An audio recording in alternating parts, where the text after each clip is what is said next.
November 8, 2021. Could you please rise? Stand pledge of allegiance with me.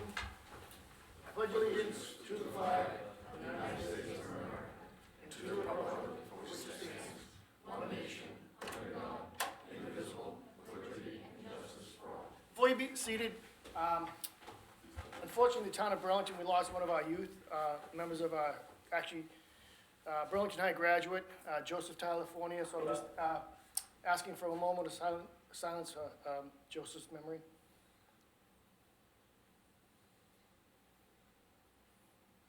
Thank you. You can be seated.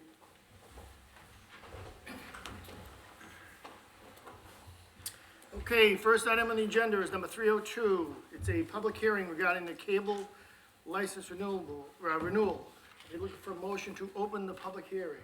So moved. So it's moved and seconded by Joe. All those in favor? Aye. Opposed, abstained, 500 to open it. And now I need a subsequent motion to accept the legal notice as printed. So moved. Second. Okay, moved and seconded. All those in favor? Aye. Aye, opposed, abstained, 500. Whitney? Thank you, Mr. Chair. Just to give you a really quick background. As you know, we have 3 cable providers in town, RCN, Comcast, Verizon. Each operates under a license agreement. You may remember that this summer I came before you with the finalized Comcast agreement. Now we're starting that process with Verizon. So our current agreement runs through 2023, and per Mass General Law, we start the renegotiation process with this ascertainment hearing.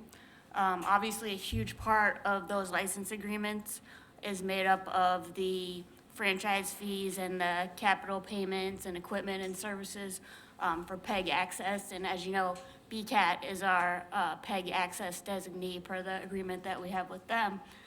So we've invited representation of BCAT here tonight to speak about their operations, their needs, their accomplishments, to ascertain, as it were, what we need to look at for negotiating and renewing the Verizon contract. So with that, if Jen Dodge is ready, I guess I'll turn it over to Jen, the Executive Director of BCAT, to say a few words.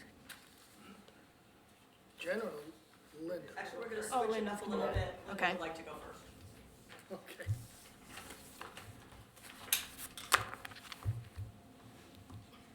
Thank you, Mr. Chair, and thank you, members of the Select Board of Burlington. My name is Linda McNamee, and I am currently serving as the President of BCAT's Board of Directors. And I would like to say a few words about my experience with BCAT. BCAT has played a significant role in the continued throughout our recent COVID restrictions. They've provided local information through BCAT's electronic bulletin board, social media pages, and news. The Burlington community stays informed and now looks to BCAT as their primary source for what is going on in town. Prior to COVID, BCAT produced daily newsletters, B News Weekly, and B News In-Depth series. Throughout the pandemic, the BCAT staff never missed a beat, episode, or issue. During COVID, information continued to be distributed through the community, including, but not limited, to the Town Administrator's Update, Superintendent Update, and Parks and Recreation Update. Throughout the pandemic, the BCAT staff expanded this service to include remote interviews with important town officials and community members. We partnered with the Board of Health for weekly COVID updates. Our in-depth series tackled important issues related to the pandemic. BCAT continues to work with State Representative Ken Gordon, who is producing regular programming with important updates from the state level, as well as written updates for our daily newsletters.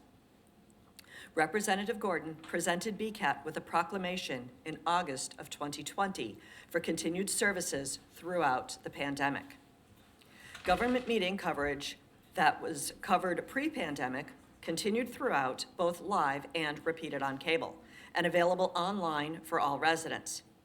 BCAT continued live election coverage and candidate debates, keeping voters informed, even while being socially distanced. BCAT has a strong partnership with the school athletic departments. When spectators were no longer able to attend sporting events, BCAT was there to record as many, and nearly all, games so fans were still able to watch the game and cheer on their favorite athletes, even if virtually. B News Sports Hub continued production, providing game highlights and spotlight some of the teams as they navigated through the pandemic. After-school clubs continued throughout the pandemic. Production coordinator John Vias adapted the program to a virtual format to allow our video voyagers to remain engaged and creative while socially distancing.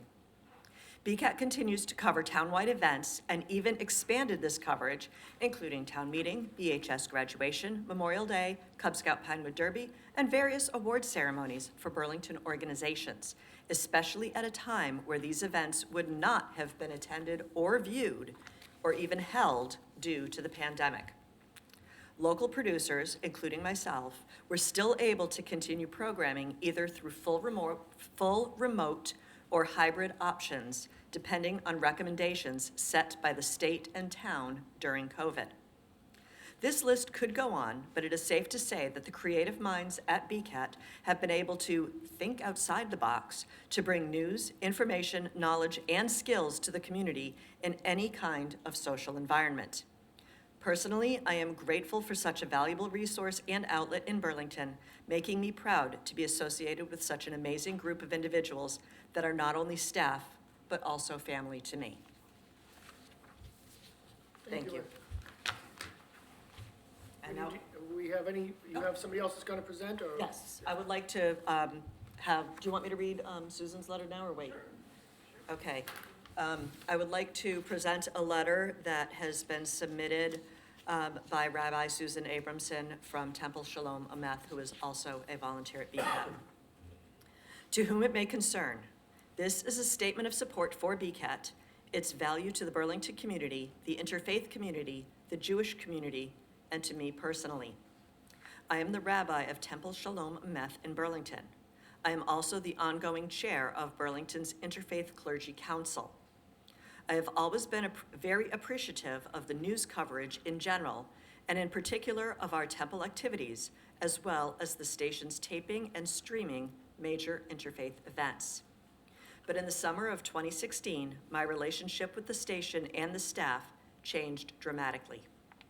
I had decided to change my personal course from an author to a producer of a series which would help dispel the myths, stereotypes, and prejudices which were becoming more prominent in our community and country during that election year. I had no knowledge at all of how to edit, film, produce, or any other skill related to creating video content. I walked into the station and literally said I had an idea for a series. The response was that it sounded great. When I informed them I didn't have a clue how to go about creating this, they said they would teach me. I literally spent many months in the edit booth at BCAT, while virtually every member of the staff taught me the set of skills I needed to make my series a reality. I know this involved a lot of frustration on their part, but they were very gracious and encouraging. Within months, I had launched the first episode of my program, Spiritually Speaking. The first episode was about Judaism and my temple. The second episode was about Catholicism and the local Catholic Church. The third episode was about Islam and the Islamic Center in town. They provided the equipment and the technical support to enable this to happen. Thanks to the BCAT staff, I was able to realize my dream of learning how to video edit and create programming, which I hope has helped bring people of all faiths and traditions in our area closer together. I also branched out and accepted the challenge of creating an animated version of my Hanukkah book. BCAT staff and local children took on the voices of the different characters. We had a screening of the episode at the station, a very special day. Since then, I have been able to provide other fillers for the station, including 60 Seconds of Serenity and rewritten songs about Jewish holidays and animals. Every time I have come up with an unusual idea for a program, Jen has helped me figure out how to do it, excuse me, such as how to have a split-screen conversation with my friend in Israel while there were rocket attacks, and with a Jewish community in Uganda who I was hoping to help during a flood which destroyed their village. The staff was also very helpful when I created a program about a Burlington resident and Temple member who is a Holocaust survivor. Little did I know that with the onset of the pandemic, I would need to use my editing for a different set of purposes. I wrote a song about the pandemic which featured cameos of the BCAT staff and local town officials. I used my newfound skills to create pre-recorded weekly services for my congregation. I figured that as long as our worship services were on tape, I could add in B-roll of nature scenes and historical footage for holidays. Broadcasting these services on a weekly basis has not only kept my temple community connected to each other and their faith, but has provided one more opportunity to enlarge the circle and expose many non-Jews to Jewish worship. None of this would be possible without the amazing help and support of the BCAT staff. Throughout the pandemic, they have been an enormous and unique resource, not only to keep Burlington connected with the news, but also to help residents pursue their dreams. Feel free to contact me for more information. Rabbi Susan Abramson, Temple Shalom, Ameth. Thank you, Linda. There is a public hearing. I will hear from the public.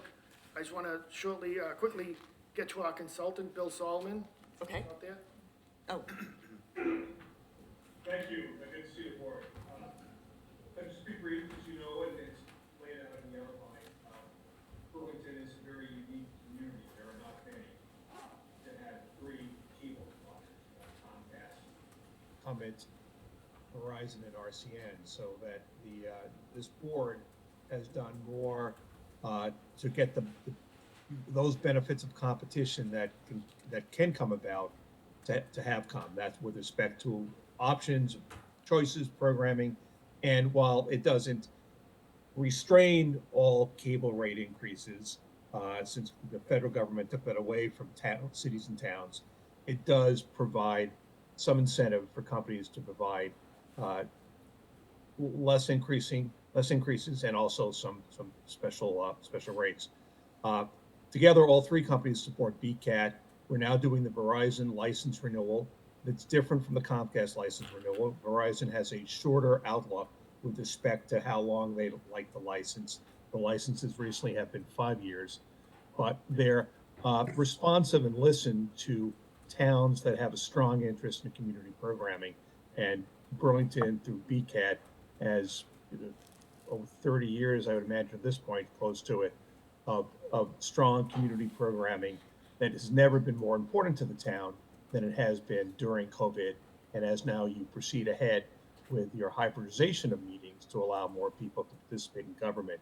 So everything that's said here will be communicated to Verizon and provides a strengthening of the town's position to get a good license for the next 5 years. So, if there are any questions later on, please feel free to ask. I look forward to working again with Whitney Haskell, town administrator, and the board to get a strong license from Verizon. And this is the beginning of the process.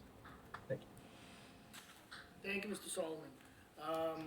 Let me just open it up to the board quickly. I'll start with Mr. Runyon. Thanks, Jim. I know we go through this every couple of years or so, and I want to thank Whitney for the amount of time she puts into the negotiations here. I know she's dealing with some, big corporations, and who can be stingy sometimes. But anyhow, it looks to be a pretty good contract, from what I can tell, what little I know about cable TV contracts. But so again, thanks everybody involved, and I look forward to 2 or 3 more years without these negotiations. But the attorney's right. We have that luxury of having 3 providers here in town, and allows for competition, and I think that's healthy. Thank you. Thank you, Mr. Runyon. Ms. Morandi, any comment? No, thank you. Okay. Mr. Priest? I do have a question. Sure. In terms of, I thought I'd heard a couple of years ago that there were some changes happening at the federal level around PEG access funding. Does that affect us in these negotiations in any way? Bill, do you want to take that, or do you want me to take that? The short answer is, yeah, that's exactly right. The FCC came down with an order that impacts cable franchises, cable licenses, by counting more services that the company provides toward your 5% franchise fee. However, through analysis and through negotiations, and we have been so far, and I think will continue to be able to avoid some material hardship from that from that FCC order, which has at this point been upheld by a court. So that the bigger challenge is the changing nature of video competition. As I said, the irony is never has community program been more important, but never has the challenges to that funding been greater. But as you know, through the work of Whitney and town administrator and the board, the town has been able so far to avoid financially detrimental licenses. So the risk is more the market than it is the negotiation process. And I'm confident, because of the strong Comcast license the board entered into a few months ago, that we'll be in an excellent provision to both match and exceed that in terms of funding, subject, of course, to what happens to cable TV subscribership going forward. Thank you, Bill. Nick, does that answer your question? It does, thank you. Anything further? No, thank you. Mr. Hogan? Thank you, Mr. Chairman. You know, we all appreciate what the three communications companies do in assisting us, but I think the real heroes in this are the people down at the high school and who volunteer and work for our local BCAT station. Jen's leadership has been extraordinary. How long has it been, Jen, now? We'll go with that. And, you know, and acknowledge too, Linda's longevity, both in front of and behind the camera, is a story on itself. And Phil, also front and back of the camera, and others who are here. It takes a great deal for the people who work for BCAT and the volunteers to do it such that BCAT stands out for what they do for the town. And I've always supported everything they've done, and been part of it a couple of times for short periods of time, and enjoyed it immensely. So I'm looking forward to everything that we can do to make sure your life is easier moving forward. Thank you, Mr. Thank you, Chairman. Mr. Hogan. I'd just like to follow up with what Bob said is, my opinion, BCAT does a wonderful job. It's a true town asset. People look at information, they just turn to BCAT. And I've been down to the studios a few times, and it really is, as Linda stated, it's a family atmosphere down there. You feel like you're working with a family. But, you know, Whitney, thank you for all your work with us. Bill, thank you all for your work. But nothing but positive comments from me. That being said, I'll open this up to the public. If anybody in here wants to talk about, in the room wants to talk first, then I'll open it to the virtual. Just come up to the table and identify yourself. Of course.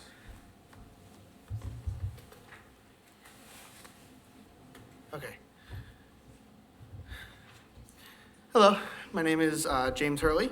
I am 21 years old and have been a part of Burlington Cable Access since 2012. I started in their middle school program, the Video Voyagers, before moving into their high school program, BHS TV. In the nearly 10 years that I've been an active volunteer, I have formed relationships and gained experience that have shaped who I am today. I am currently studying digital filmmaking at Lesley University, a career path and major that was chosen by my time with BCAT. If it wasn't for my time at the channel, I would not have been nearly as connected to the town that I had lived in for 20 years. I have been involved in local fundraisers, town events, met important politicians from my state and town, plus being invested in all the new restaurant and store openings around Burlington. All of this information and all of these events would not have crossed my path if I didn't have BCAT in my life. Since 2013, I have hosted my own show on the network, and as of this year, a podcast as well. And those are just my own shows. I have also directed, produced, crewed, and a whole bunch of other random roles that we could talk about all night from wonderful community members who have also produced shows alongside me on the network. I don't know what I would be as a person or what this town would be without Burlington Cable Access Television, and I will sit here all night if I have to make sure they get the best deal they can. Thank you. And I assure you, you don't have to sit here all night. Yeah, I'd prefer not to, but I will. Just watching the expression on Rich's face and going with that. Mr. Gallagher, you had something to say? Thank you, Mr. Chairman, members of the board, fellow BCATers. The contract renewal, well, first of all, let me just say the cornerstone of BCAT's success has been the support by your board and the past boards. Without the diligence that was presented over the years since '86, actually, on the contract renegotiation, we wouldn't have the necessary resources to do what's been done.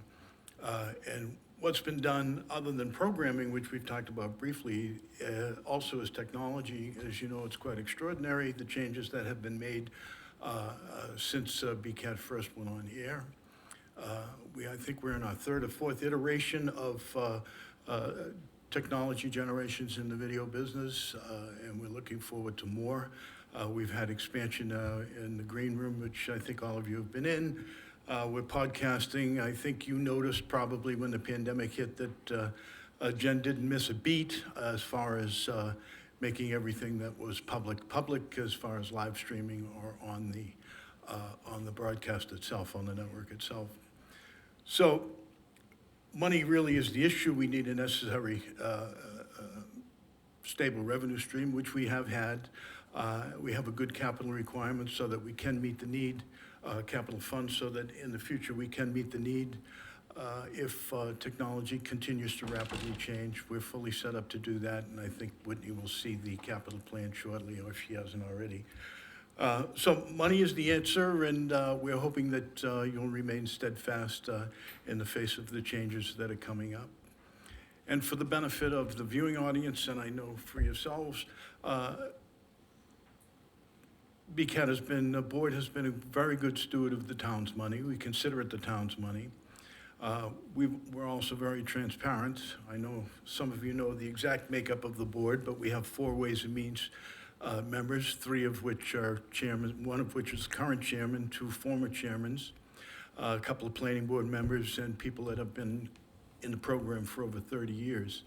And we've also added in the last year the former town treasurer as our bookkeeper. So anything you need to know about us financially, it's available to anybody in the town. You certainly, of course, at any time. And good luck. Thanks for a great job. Thanks for your support.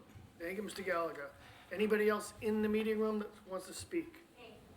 Come on up, identify yourself, and have a seat.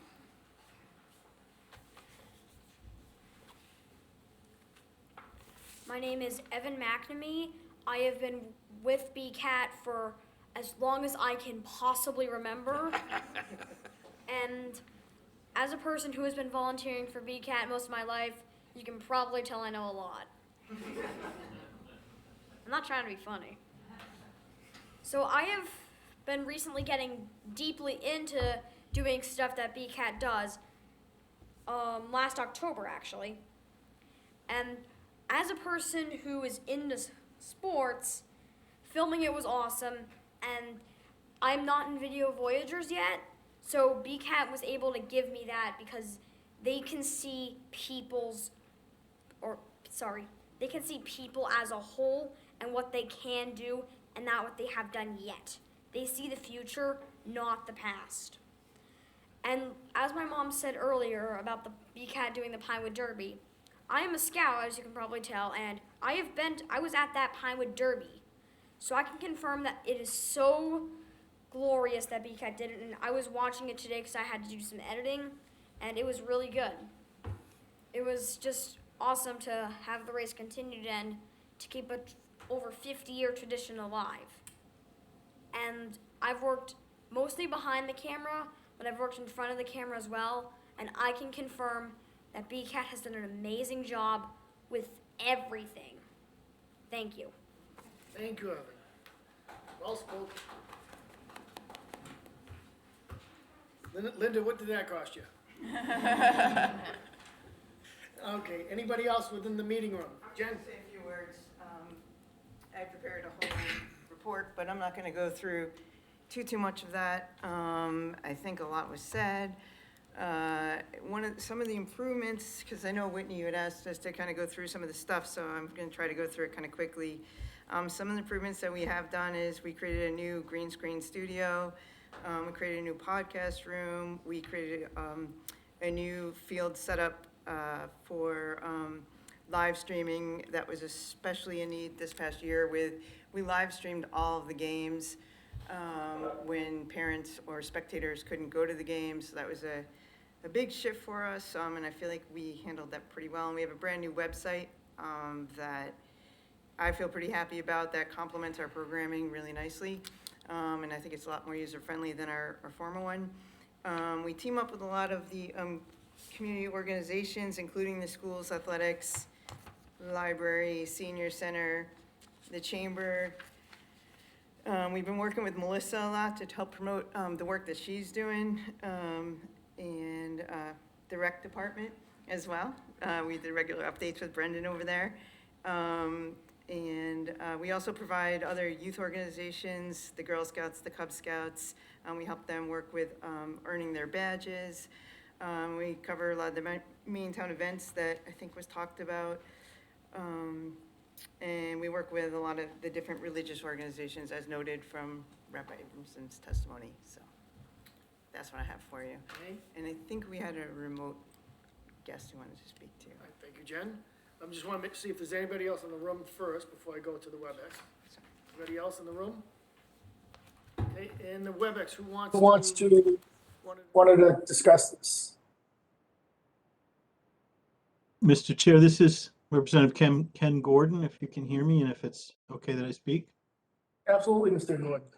Thank you very much, Mr. Chair, and to the members of the Select Board. And I'm going to be brief because a lot of what I had thought about saying, Linda and Phil and some of the others have said. But it is very important, as you have said yourselves, we all know, to support BCAT, Burlington's Cable Access Television, as it has become such a crucial member of the Burlington community. One of the frustrations that we have in public service, I'm sure you feel it yourself, is that local media has become contracted because of financial stress on local media.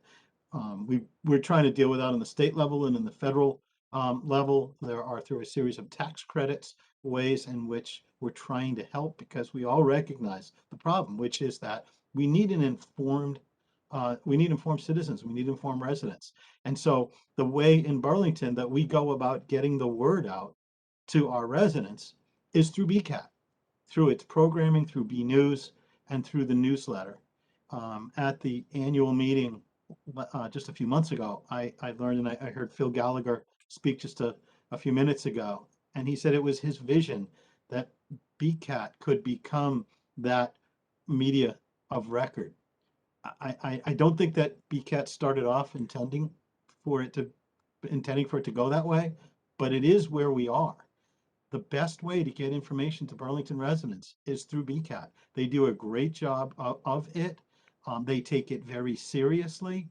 They not only cover the select board meetings, as you know, the school committee meetings, planning board and all of that, but they also provide series of interviews with Rich Hosford and other ways of providing that interpretation so that our residents know exactly how it affects them.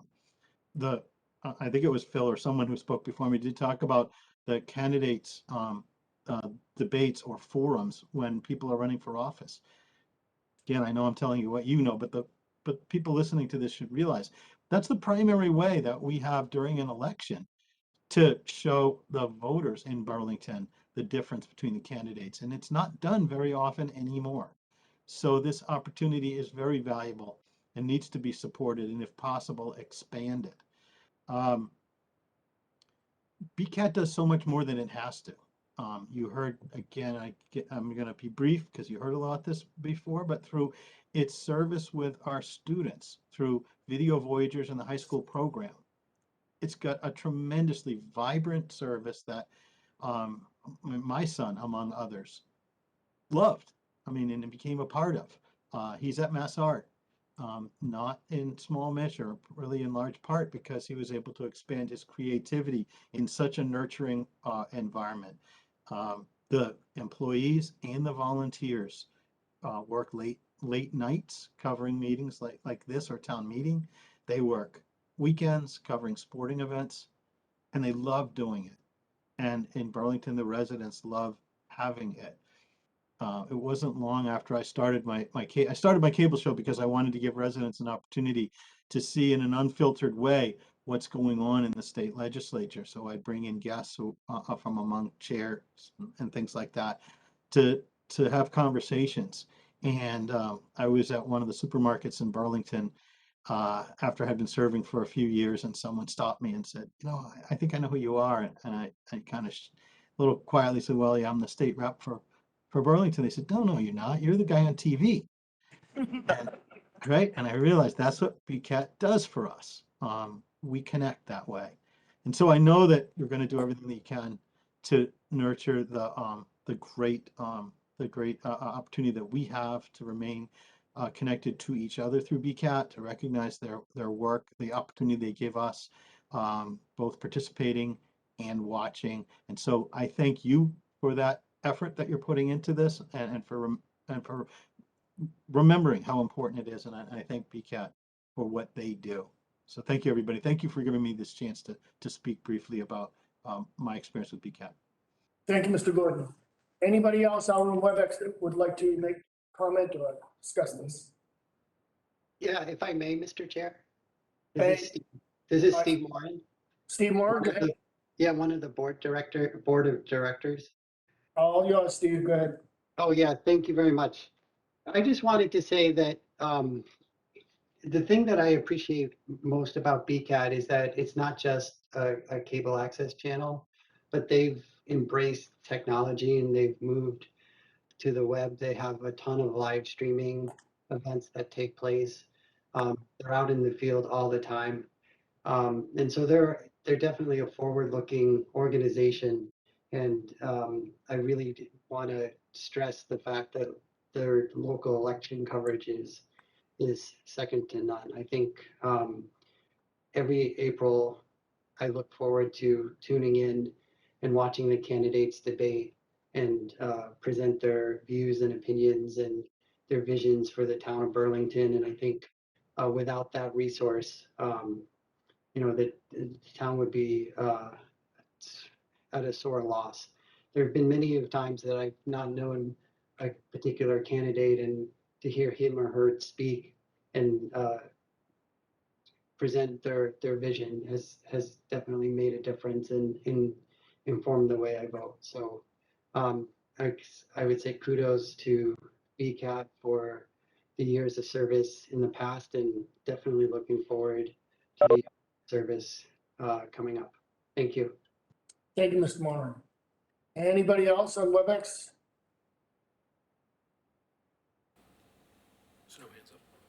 Okay, seeing no more hands up, are we looking for a motion from the board to close the public hearing? So moved. Second. Moved and seconded, all those in favor? Aye. Opposed, abstained? 500. Okay, any further discussion, or do we want to put this to a vote? Make a motion to approve cable license renewal. No votes needed? Okay, it just says discussion and vote, so that's fine. All right, An approval. Okay. very good. That's it. Thanks, everybody. Thank you.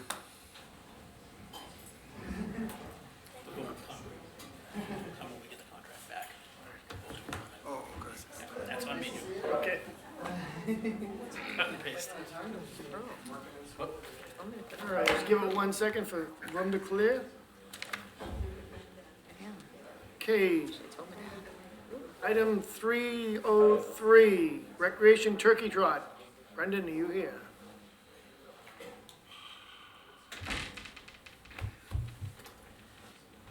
Thank you for having me.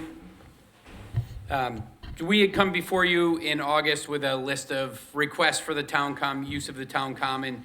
And I think one of the items on there was the turkey trot, but I don't think we discussed any type of road closure, which I believe we need permission from the Board of Selectmen on. So our event is scheduled for Saturday, November 20th.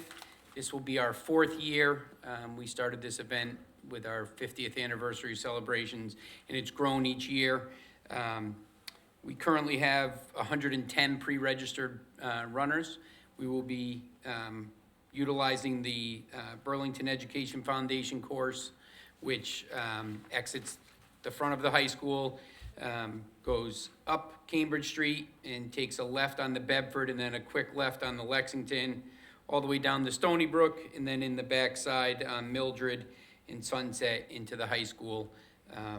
We have been working with the Deputy Chief Kirchner on details, and we'll be ready to go with your blessing. Okay, we've already approved this, but what road closure you, We would be closing Bedford Street between Cambridge and Lexington.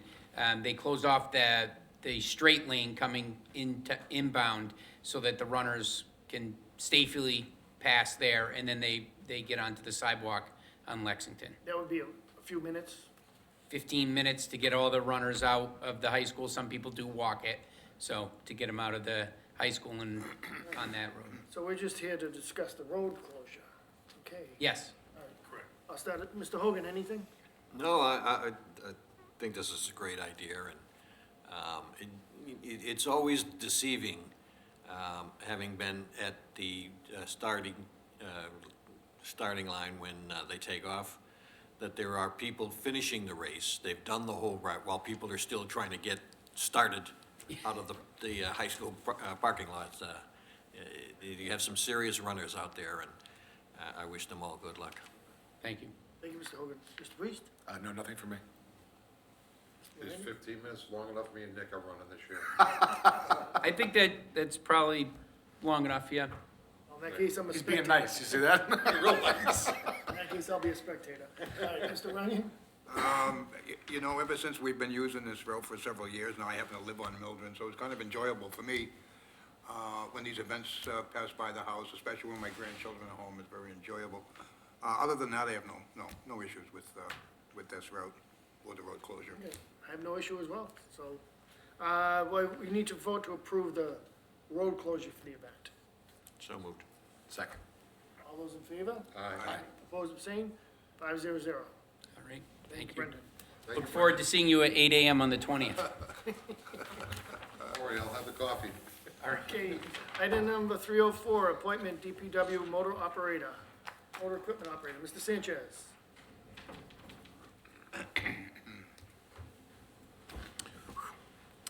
Good evening, Mr. Chair. Thank you for having this on the agenda tonight. We're very excited to recommend a new member of the DPW department. And this is David Michael Severino, who is here with us. After reviewing qualifications of all applicants and interviewing Mr. Severino with Kevin Keane, who is here as well, Highway Superintendent, I'm recommending David for the position of Special Motor Equipment Operator in the Highway Division. Mr. Severino is a Burlington resident who currently works with Herrera Towing in Chelmsford. He graduated from the Shoshin Tech, where he started automotive. He also holds an associate degree from Mass Bay Community College, where he concentrated in automotive technology as well. He possesses a CDL-B license, which is one of the requirements of our job, and he's pursuing his 2B hoisting license as we speak. He will need to get a couple of more licenses in the Highway Division, but he does possess the main licenses that we need currently. So with that, I recommend Mr. Severino for the position. Thank you. Mr. Sanchez, Mrs. Denizio. Yes, so, you want my appointment first, or you want questions from? Well, I guess, I have nothing. Nick, Not for me. I have one. Jeff, oh, I have one quick question. Sure. Mr. Sanchez, I see here, 1B, 2A, 4E, and 4G, within 6 months. Is that long enough? Yes, yes. 7 months or 8 months? No, this is plenty of time to actually obtain the You hoisting sure? licenses, yes. I just want to make sure he's got enough time, because he's a hell of a kid, and I'd like to see him succeed in this position. Yeah. Thank you. Make sure 6 months is long enough. Thank you, Mr. Murphy. Mr. Runyon? No, sir. I have nothing either. Mr. Denizio? Okay, so on behalf of the town administrator, with Mr. Sanchez's recommendation, Mr. Sagarino appoints David Severino to the position of DPW motor equipment operator and asks the board to waive their 15-day waiting period. So So, moved. second. Okay, so it's moved and seconded. All those in favor? Aye. Aye. Opposed, abstained, 5-0-0. Welcome Thank you. aboard. He's right here. Congratulations.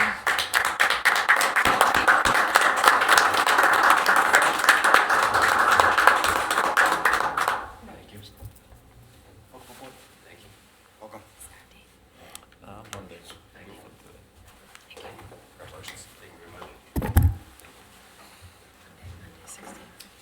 Thank you again. Okay, moving right along, 305, Mr. Sanchez, the Mass Works grant announcement.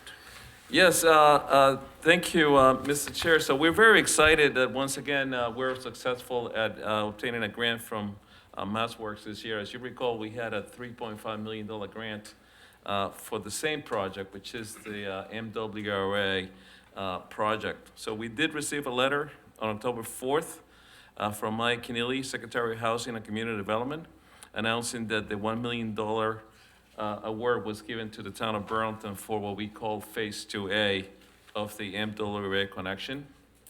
This effort to apply for the grant was undertaken by people in my office, Steve Hildreth, Rachel Leonardo, as well as Melissa Tantakoulis, who was tremendous at putting this stuff together. So we are very grateful for the work internally, and obviously we're very grateful to the state for the $1 million. It's gonna come a long way. This project is about $8.8 million altogether.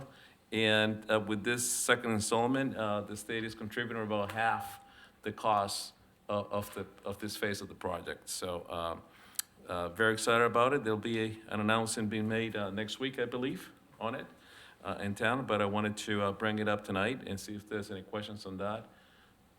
Mr. Runyon? No, No. All I want to say is that when this whole MWA thing is done, I would love to do a debrief to see how much funding we got from external sources, because, I mean, we've been very fortunate thus far. And, you know, what was a very, very large number is now a slightly less large number. Right, that's correct.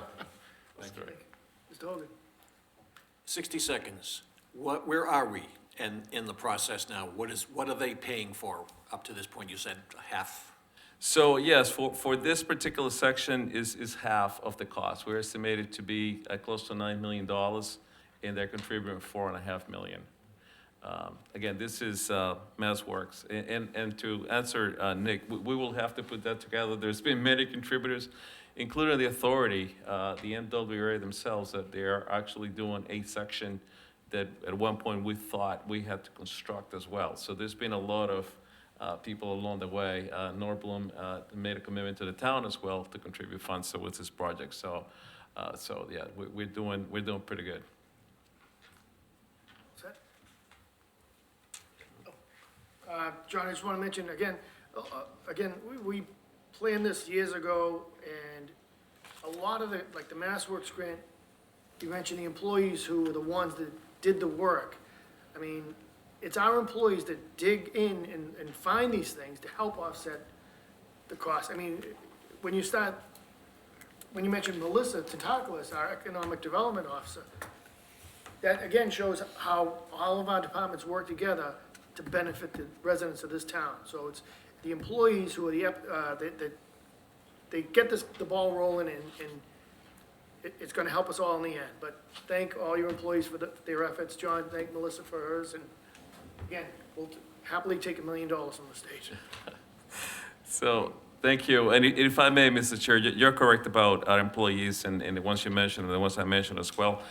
They do, and we do apply for more grants than what we actually get. So there's a lot of effort that goes through, and you never hear about it because we're not successful. But thankfully, we have been very successful at some of these ones as well. But I will pass that along to our people. And I guess we could just segue into 306, the MWRA PFAS update and PFAS update. So if I may, I wanted to bring you as well as the residents up to speed on where we are with these projects. And we're going to start with this project, this connection. So if you recall, about a year ago, we completed what we call phase 1 of the MWRA connection, and that is the section on Adams Street that goes from Middlesex Turnpike all the way to North Street in Lexington. So since May of 2000 and, since May of this year, 2021, we actually have been using that connection to its full capacity, which is 1 million gallons. Due to the issues with PFAS, Mass DEP required us to use the connection pretty much every day, which had not been anticipated. We had anticipated using some of it in the summer, but in order to minimize the impact of PFAS, we've been using that every day since May 19th of this year. So we completed it in 2020. We got admission to the authority in December of the same year. January, we were already using it, so we could do some work at the mill point as it had been scheduled. And again, since May, we've been using it every day. The next section that we're working on, which we call it 2A, if you recall, we had a phase that was called phase 2, and we divided that into 2 phases so we can go a little faster. And again, due to the grants that we've been getting and the help from other people, we're able to move this project faster. And right now, we actually are working on this phase. The contractor started this week doing borings in the town of Lexington for the installation of pipe. The contract was awarded to GVC Construction. And we expect that he will start fully installing pipes in the spring of 2022. The contractor is buying all the pipe and gates and everything they need, so it'll be ready for construction at the start of the season next year. Completion of this project will be in May of 2023, and this line actually takes off from where the last project ended, which we call Adams Street Phase 1, and takes the line all the way from there in Lexington through North Street and Lowell Street all the way to Maple Street. At the same time, the MWRA is bringing another project from the town of Arlington and bringing it all the way to Maple Street, where we will meet the 2 projects. I hope that we meet it on the right point too. We've been working on that. But that's exciting too, because they as well, they are pre-purchasing the pipe, pre-purchasing the gates and everything they need, such that at the start of 2022 construction season, they can go to work as well. And complete the 2 projects at about the same time in May of 2023. Once those 2 projects are complete, we should be able to have a combined flow of about 3.5 million gallons a day through that pipe. At that point, once we go through all the testing and everything required to be done with that pipe, we'll be able to actually take Vinebrook offline, which is one of the biggest things that we wanted to do along this project. Originally, it's about the 1,4-dioxane, and now it's also PFAS. So we anticipate that by once we do all the testing, by the end of 2023, we'll be able to abandon that facility altogether. We are not going to be done yet. I mean, we're talking about 3.5 million. We're talking about 2/3 of what the town may need in the summertime. So there's going to be another phase, which is what we call phase 2B right now. We are anticipating that to be constructed in 2025, and that one will take a new main from Adams Street again, and I'll bring it in our direction towards Mall Road and then in a Mall Road. Once that line is completed, then we'll be able to have a fully operational line that will provide the town with up to 6.5 million gallons a day.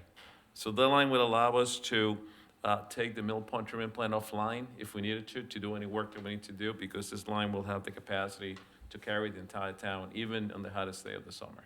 So again, we're very excited about everything that is moving. I know it's moving a lot, for me, it's moving a lot quicker than we had anticipated, so I'm very excited about it. And I'm here to answer any questions you may have before I talk about PFAS. Gentlemen, anything regarding MWA? Mr. Hogan? Thank you. The chairman and I sat in on those early meetings downstairs in your building with members of town meeting, Ways and Means, and some others. And it seemed like a daunting project. And to sit here now and hear you say you're ahead of schedule, we're gonna save money because of all the contributions from private industry and the state. It's really exciting to know that that can happen, that when everybody's working together, you know, we can do wonderful things. And this is an important project. I know that sitting in those meetings, people would actually say things, and Jimmy and I have agreed with them, that was one of the most important committees to sit on for this town at that time, to get this project moving and to support it. So congratulations to you and absolutely everybody in town that's had even an iota of contact with it. Thank you. If I may respond just for a second, because I should have acknowledged the committee as well, and that committee was instrumental in moving us closer to a reality with this project. We presented all the facts, and we went through all the issues that we had, and that town meeting committee helped tremendously during that year to get us to where we are, as you recall. So, sorry it was remiss, but I need to acknowledge them, so thank you both. Thank you. Nick? Thank you, Mr. Chairman. Two quick questions. So the first is, current Phase 2A will be done in 2023, and then we'll have the 3 and change million gallons a day open and ready for use. And then 2B will take us to 2025, take us up to the 6.5 million. That's correct. Okay, I just wanted to clarify that, because if anyone's listening or is gonna listen to this, I don't want them to hear 2025 and think that we're not gonna be getting any water until then. At 2023 is when that first switch gets pulled and we go live with our first three, is it 3.5? 3.5. 3.5 million gallons, okay. Just wanna make sure, so anyone listening, 2023 and then 2025 for the 3 million. My actual question though is, around the PFAS stuff. I know when we first spoke at the, Board of Health meeting, and we were talking about getting the granulated carbon filters, there was a mass push because of all the state testing that occurred. Are we on track for getting those for next install cycle? Like, how's that all shaken out? We want to split this into. Oh, that's, we were MWRA, splitting it out. And then we'll. My talk bad, about okay, then Right. I'll hold my question. Yes, okay. Joe. No, I'm good, thank you. Mr. Runyon? Sanchez. Yeah, thank you, Mr. Chairman. You know, this is perhaps the largest public works project in Burlington since the construction of the Mill Pond Reservoir. It's an enormous undertaking, and it is, you know, every time we get an update, it's always been good news, John, and, you know, that's exciting for me, and I'm sure I speak for the rest of the board, and so, again, just a tip of the cap to you and your staff and all the hard work the town administrator's office and so forth has put into this. I know it's an enormous amount of hours, so again, just want to thank you for the huge effort. Thank you. Mr. Runyon. Just to follow up on the other members, looking at it, stage 1, million gallons. We got there, we're there. Stage 2, it's within a year and a half. So we're approaching phase 2A. So that, and then now we have phase 2B is like 4 years away. It is all coming together. And it's nice to hear we hit this mark, we're approaching this mark, and we're gonna have this mark not far down the road. And just, again, for the people who are watching, or the public, I myself had comments this year saying, why are we still in a water ban? We've had so much rain. And it doesn't matter how much rain we get, we can only produce enough drinking water, usable water, per day. And it can rain every single day, but that doesn't mean we have the capability of producing clean water. So it's not that we don't have the water, it's that we can't clear it at the rate we'd like to. And this is gonna fix that problem. No, I can't wait till the day till I can say no more water bans. I'm sure everyone here feels the same way, so. Yeah, included me on that one, Mr. Chair, and you are absolutely correct. I mean, one of the main reasons why we actually went to the MWRA is because originally it was a 1,4-dioxane issue, which now we're producing less than half of what we used to produce out of that treatment plant. So obviously, we don't have the capacity. You are absolutely correct. Although a lot of people did tease me over the summer, every time it rained, which it was just about every day, it's like, well, is the water ban over? And gave the same answer you gave, so you're correct. Thank you, Mr. Sanchez. Now we'll move on to PFAS. So on that note, we are on a very accelerated plan to actually complete the construction of a new filter facility for PFAS at the Mill Pond Treatment Plant. We've moved quickly. Plans are actually right now at about 60%. But we knew if we did this project the traditional way, there is no way we can finish with an aggressive schedule as we wanted. It'll take probably 2 years or 2.5 years to actually get there. So we're doing a few unique things to get it done, hopefully, as I planned, by the end of 2022. And the first thing we're doing is we are buying our filters, which is the items with the longest lead time. We're buying those separately, and we actually already went out to bid for those. So basically, we designed the filters, put a contract out to bid. We're gonna order the filters, and in about 8 to 10 months, we expect it will be here.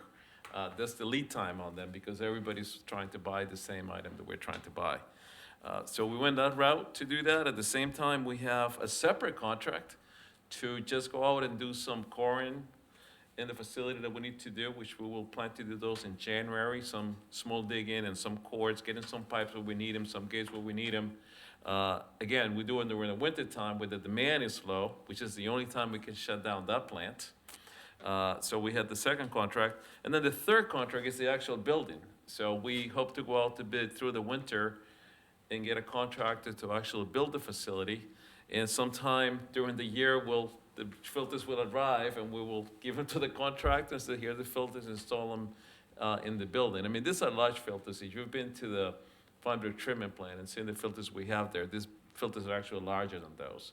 But by dividing the contract into 3 separate contracts, it's gonna allow us to accelerate construction and to have those finalized and operational by the end of the calendar 2022.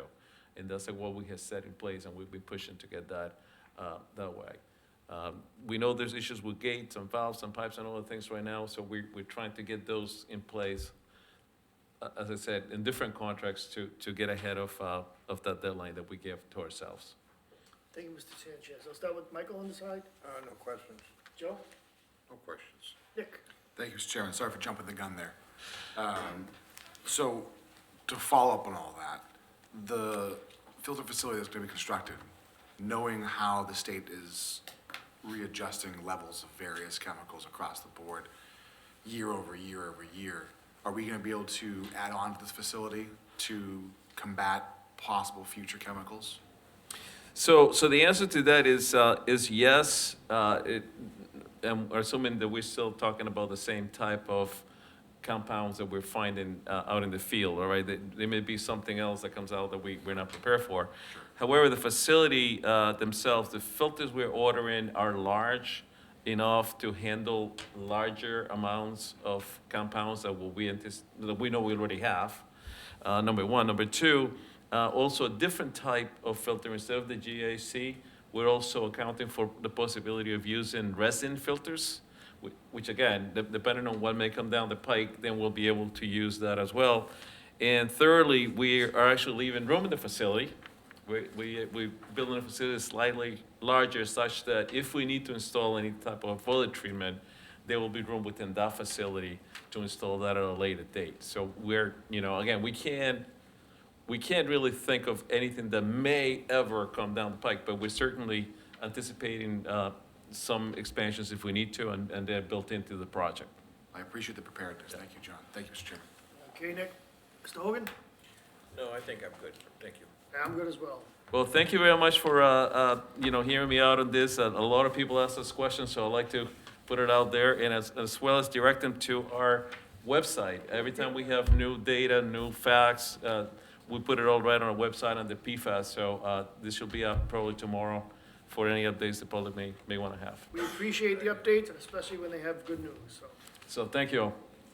Good night. Thank you, Mr. Sanchez. Okay, item 307 is public hearing on tax classification. This is to be postponed till November 22nd. However, we need to take a couple of votes before we do that. So I need to have a motion to open the public hearing. So moved. Is there a second? Second. Okay, all those in favor of opening the public hearing? Aye. Opposed, abstained, 500. The second motion I need is to accept the legal notice as printed. So moved. Second. Okay, moved and seconded. All those in favor? Aye. Opposed, abstained, 500. Mr. Denizio. Yes, thank you. Thank you, Mr. Chairman. This was we have talked about putting this on for the second meeting in November, like we always do. And when we printed the advertisement, we used today's date, so rather than put a new advertisement and paying for that, yeah, we have the opportunity to open this public hearing and continue it to the next date.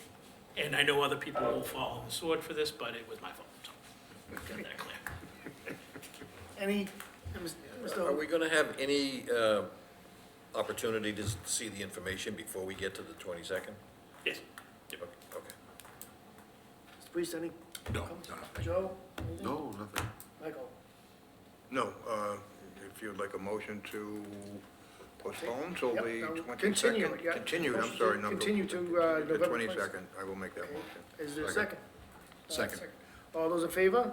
Aye. Opposed, abstained, continued, continue to November 22nd. Item 308 is a continued public hearing for Del Frisco's.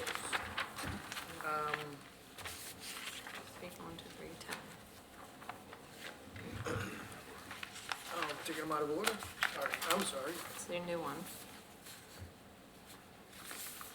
Gonna Just, take 310. I know, but I'm missing something here. Oh, okay. I have the numbers, but I don't have the out of order here. All right, so this is a public hearing on grant of location. Item 310, it's taken out of order. Grant of location, Middlesex Turnpike. N-Star Electric doing business as Eversource Energy. Do we have the applicant here? Hi, this is Joanne Calendar representing Eversource. Okay, Joanne, now that I know you're here, I need a motion to open the public hearing. So moved. Second. All those in favor? Aye. Opposed, abstained, 500. Okay, Joanne. Yes, we're, Take a motion to accept the Okay. ad. Oh, okay. Okay, sorry, Joanne, 1 second. We need a motion to accept the legal notice as printed. So moved. And is that Second. seconded? All those in favor? Aye. Abstained, opposed, abstained, 500. Okay. Joanne, sorry, go ahead. all right, so Eversource is seeking a grant of location to install 2,121 feet of conduit in Middlesex Turnpike. Also, 3 new manholes as well. And this work is necessary to improve our system reliability. Okay. Anything else on that? Is that it? No, that's it. Okay. Mr. Hogan. No. Priest? Is this gonna be, nighttime work? Joanne, can you answer that? Did he say is it going to be nighttime work? Evening work, yeah. Nighttime. No, it's going to be during the day. If it needs to be at night, I can certainly bring that back to the company and see if we can just do the work during the evening hours. All right, I just want to bring up a point of order here. Joanne, I'm not sure if you're aware, but we have a moratorium on road openings or work. They have to be done by the 15th of November. Yeah, wow. I'm not sure that's possible, but again, I'm just the conduit. I can certainly bring that information back to our construction crews and let them know we have a week. I don't think they can install that much conduit in a week's time. Well, that being said, I still want to dwell on something that, wasn't possible, but Mr. Morandi, I'll go to you next. I have no questions. Thank you, sir. You already asked the phone. Mr. Runyon? Yeah, Mr. Chairman, I didn't see any objections from DPW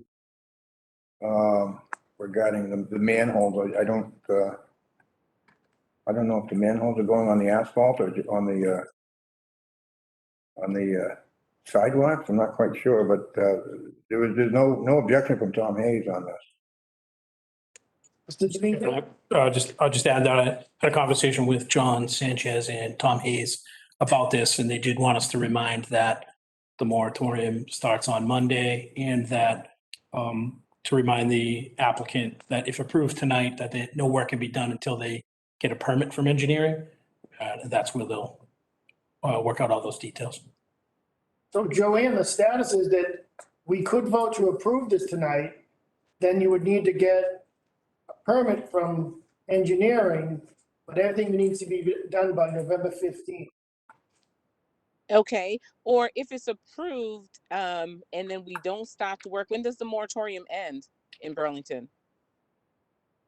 Not sure, it's in the spring. It's in the springtime. I don't have the exact date though, Okay, but you might want to, yes, there Mr. was no objection from Mr. Sanchez or Mr. Hayes about the board approving it, the work, given that they have to go to engineering to get the permit, and engineering will work out the timing of. Did you get that, Joanne? Yes, that's perfect. Sorry. All right. What does it say?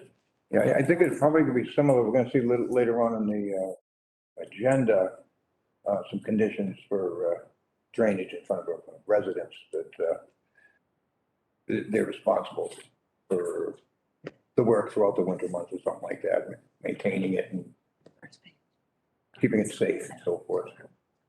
So, Mr. Chairman, thank you. When talking to Mr. Hayes and Mr. Sanchez today, their major concern is just the location of this work being done right outside of the mall, given the season we're entering here, the holiday season, and how that would work.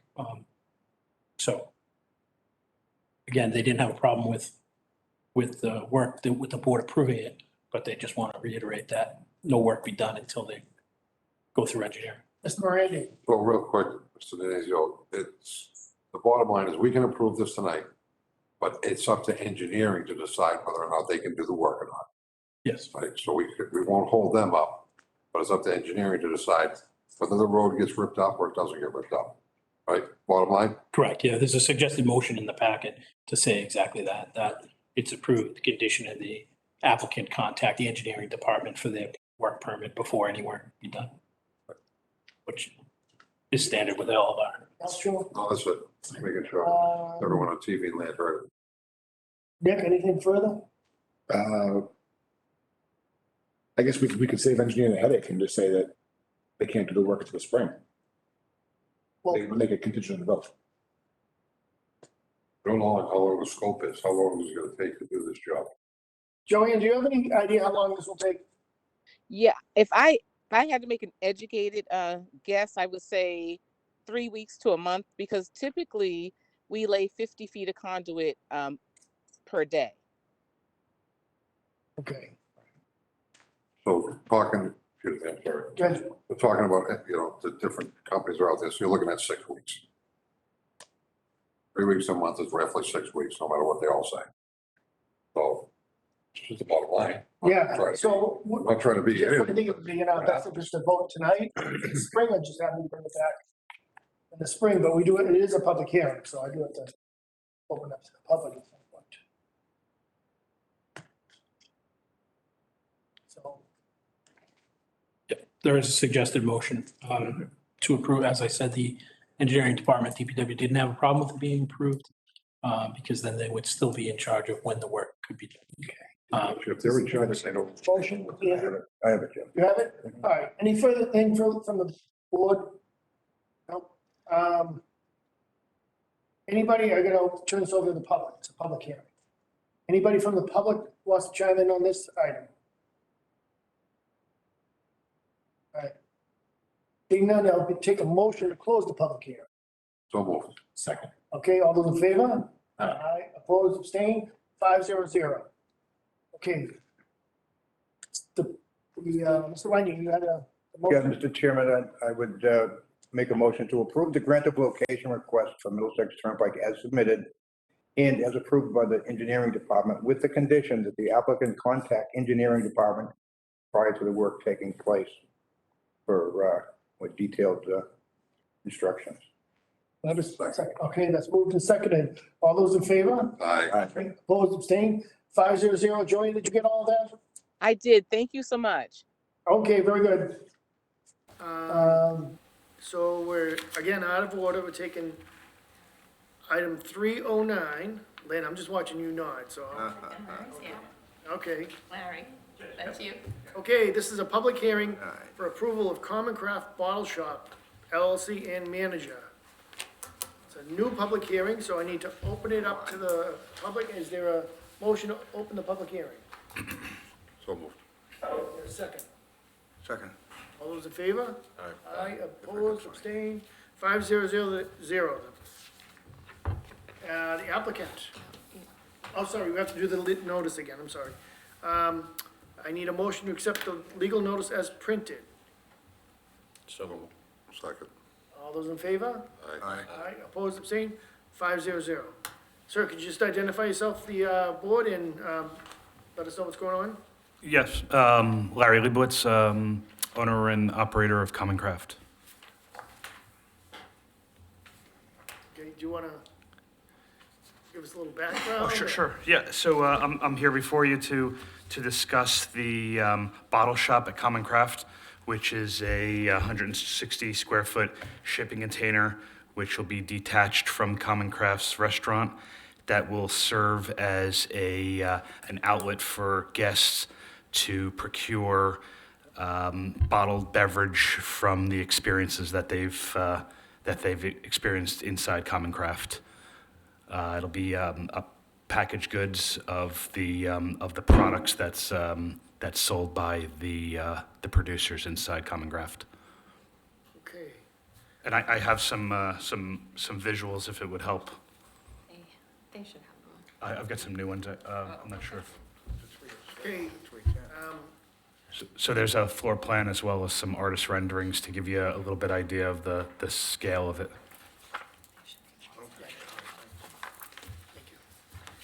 okay, we have the alcohol subcommittee, I'm gonna have them chime in on this first. Mr. Hogan? Chiming ain't what I like doing, so we'll just talk about this for a couple of minutes.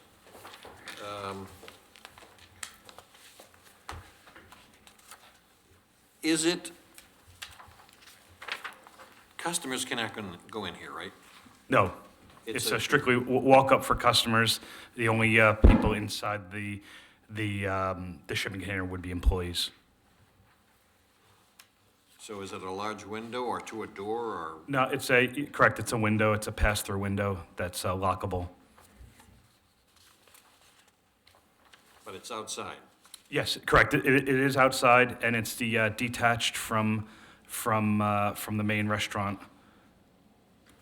Are there heaters in there or? It will be 4 seasons, there will be heat and air conditioning, as well as electricity. There's, as I mentioned, the window as well as lockable doors, and it'll have a separate entranceway into the bottle shop. And For the coolers- employees. And coolers for, Correct, coolers for the product, yep. okay. So, in essence, it's more or less, if you think of it like a souvenir, if you will. A lot of our craft producers, which we're bringing into Common Craft, have an outlet to purchase some of their product. There'll be some limited releases that are only available in the Burlington branch, as well as just a chance for people to experience or continue the experience by bringing it home as a gift or bringing it home to enjoy in their house. Questions I've already asked you, but for the sake of those who haven't heard the answers. Yes. Are you gonna have daily deliveries? Because I can't imagine, you don't have much room for storage in there. Well, there's, correct, so the storage is pretty tight, but I think that we'll be able to suffice with the deliveries that we're getting. Granted, it's a separate liquor license, and will be a separate delivery, separate PO, separate accounting system, but the deliveries will come in line with our other deliveries from the inside of the restaurant. But 3 times a week, but to you, not, correct. Yeah, 3 times a week. okay. All right, that's all I have for right now, Mr. Chairman. Mr. Randy? Thank you, Bob.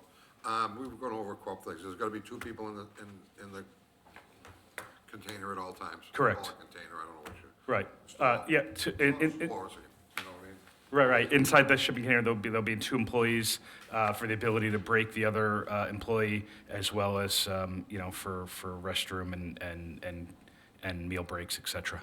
You're gonna have heat in there and coolers in there for the other beers.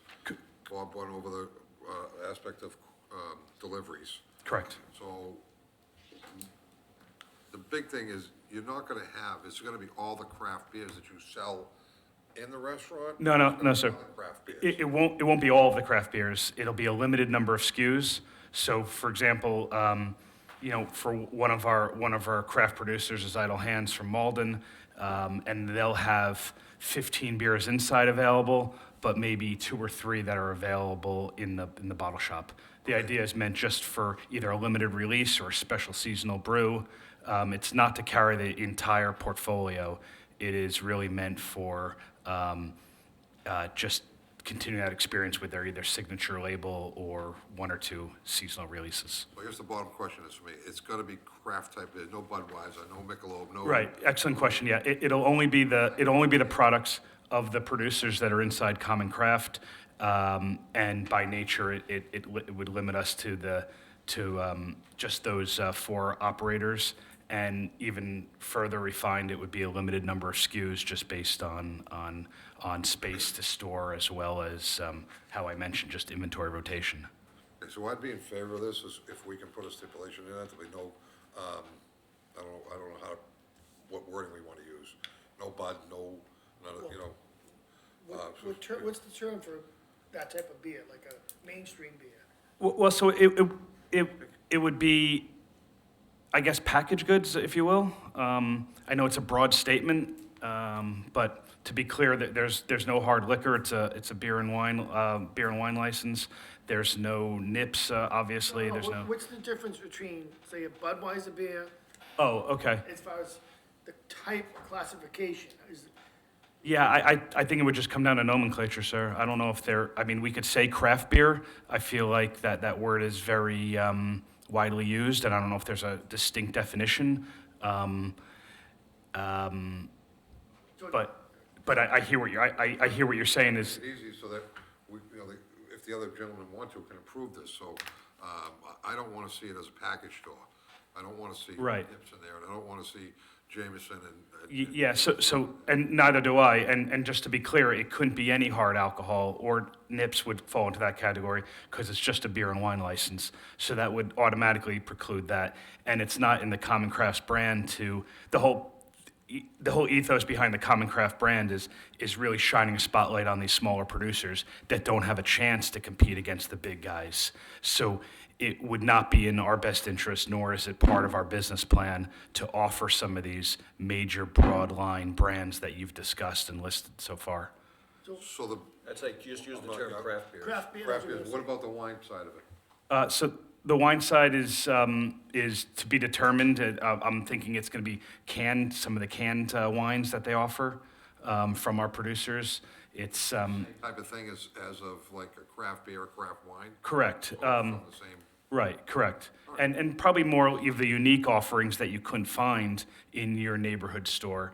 A lot of the producers are canning some of their wines, whether it's an effervescent or still wine, and I think that's something that we would entertain. So did you want to condition it to craft beer and wine? Yes, I would like to do, but I'm gonna listen to Mr. Runyon as a spoke. Mr. You have Runyon? spoke. So, Thank you. Completely new concept to me. We've not seen this before. Let me ask you this. You use this concept at other locations? You have other? So this notion of a bottle shop, or this souvenir, if you will, is very common in our producer partners' realm, in their world. If you were to go to a tap room with one of our partners in Brattleboro, Vermont, which is Hermit Thrust, you would experience their beers in small or larger pours, and then depending on what they're offering, you would take some home as not only a souvenir, maybe to share with friends, to give as a gift, or to enjoy throughout the time until you can make it back again. So much of what's being offered in these souvenir styles are these limited runs, which are a definite positive marketing play to keep the consumer interested in what's new and what's fresh and keeping them coming back. And we truly feel that that's really part of what makes the craft producers unique is offering something different throughout the time of the year, or based on certain grains that they were going to get, or hops, and that's certainly what makes it unique. But to answer your question short, yes, it is common for tap rooms to have a retail component to it, and that's really just what we're trying to perpetuate. I'm struggling a little bit with this, and my struggle is with that we have denied other locations here in town that their package store is not their primary business model. This one is, I mean, I'm right on the fence with this one, so I think I'm just gonna listen a little bit more, but I have some reservations. Thank you. Mr. Priest? Thank you, Mr. Chairman. As a point of clarification, when they came to us the first time, was this discussed at all? I don't recall this. I only recall discussing the restaurant. It was, yeah. It was part of the plan from the get-go. It was in all of the plans we submitted to the town, and it was noted as a side note that we weren't discussing it, that we were waiting for a separate hearing. But if it was captured in the notes or meeting minutes, et cetera, it was mentioned. Okay. I'm not gonna, it could be my own brain, I'm just asking because I don't recall it. And this is gonna be located directly outside of? Correct. Within the mall? Yeah, if you take a look at some of the renderings there, I think it really captures, the first page is certainly just the blueprints that give you the dynamics of it.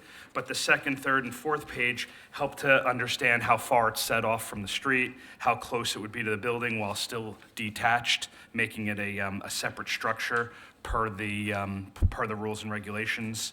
It's clearly associated with the Common Craft brand through a similar Common Craft branding of the bottle shop, and ties in nicely, if I do say so myself, with the aesthetics of the building and the industrial space. Right.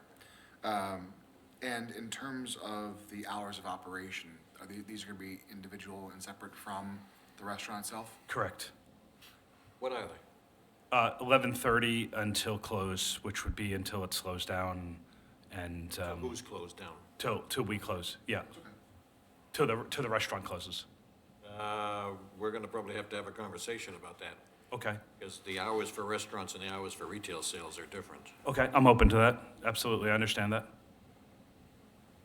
Any further, Nick? I mean, I'm kind of with Mike. Like, I'm on the fence. It's a really neat concept and idea. I don't know why I'm having reservations, to be honest. Maybe it's just because it's new and foreign to me, and so I'm just naturally a little averse to it. It's certainly interesting, though, and I mean, I'm not. I think because we're trying to put this into a bucket, and the closest bucket that everyone understands is a package store, which has a lot of negative connotation to it. Just to reiterate again, it won't have any hard alcohol. There's no opportunity for a customer to go inside. It's all a transactional based through the window. It's about limited SKUs and only the SKUs which are offered inside Common Craft, which makes it even further more specialized. I'm happy to talk more about some of the other concerns. I know that in the past it was brought up, either security or,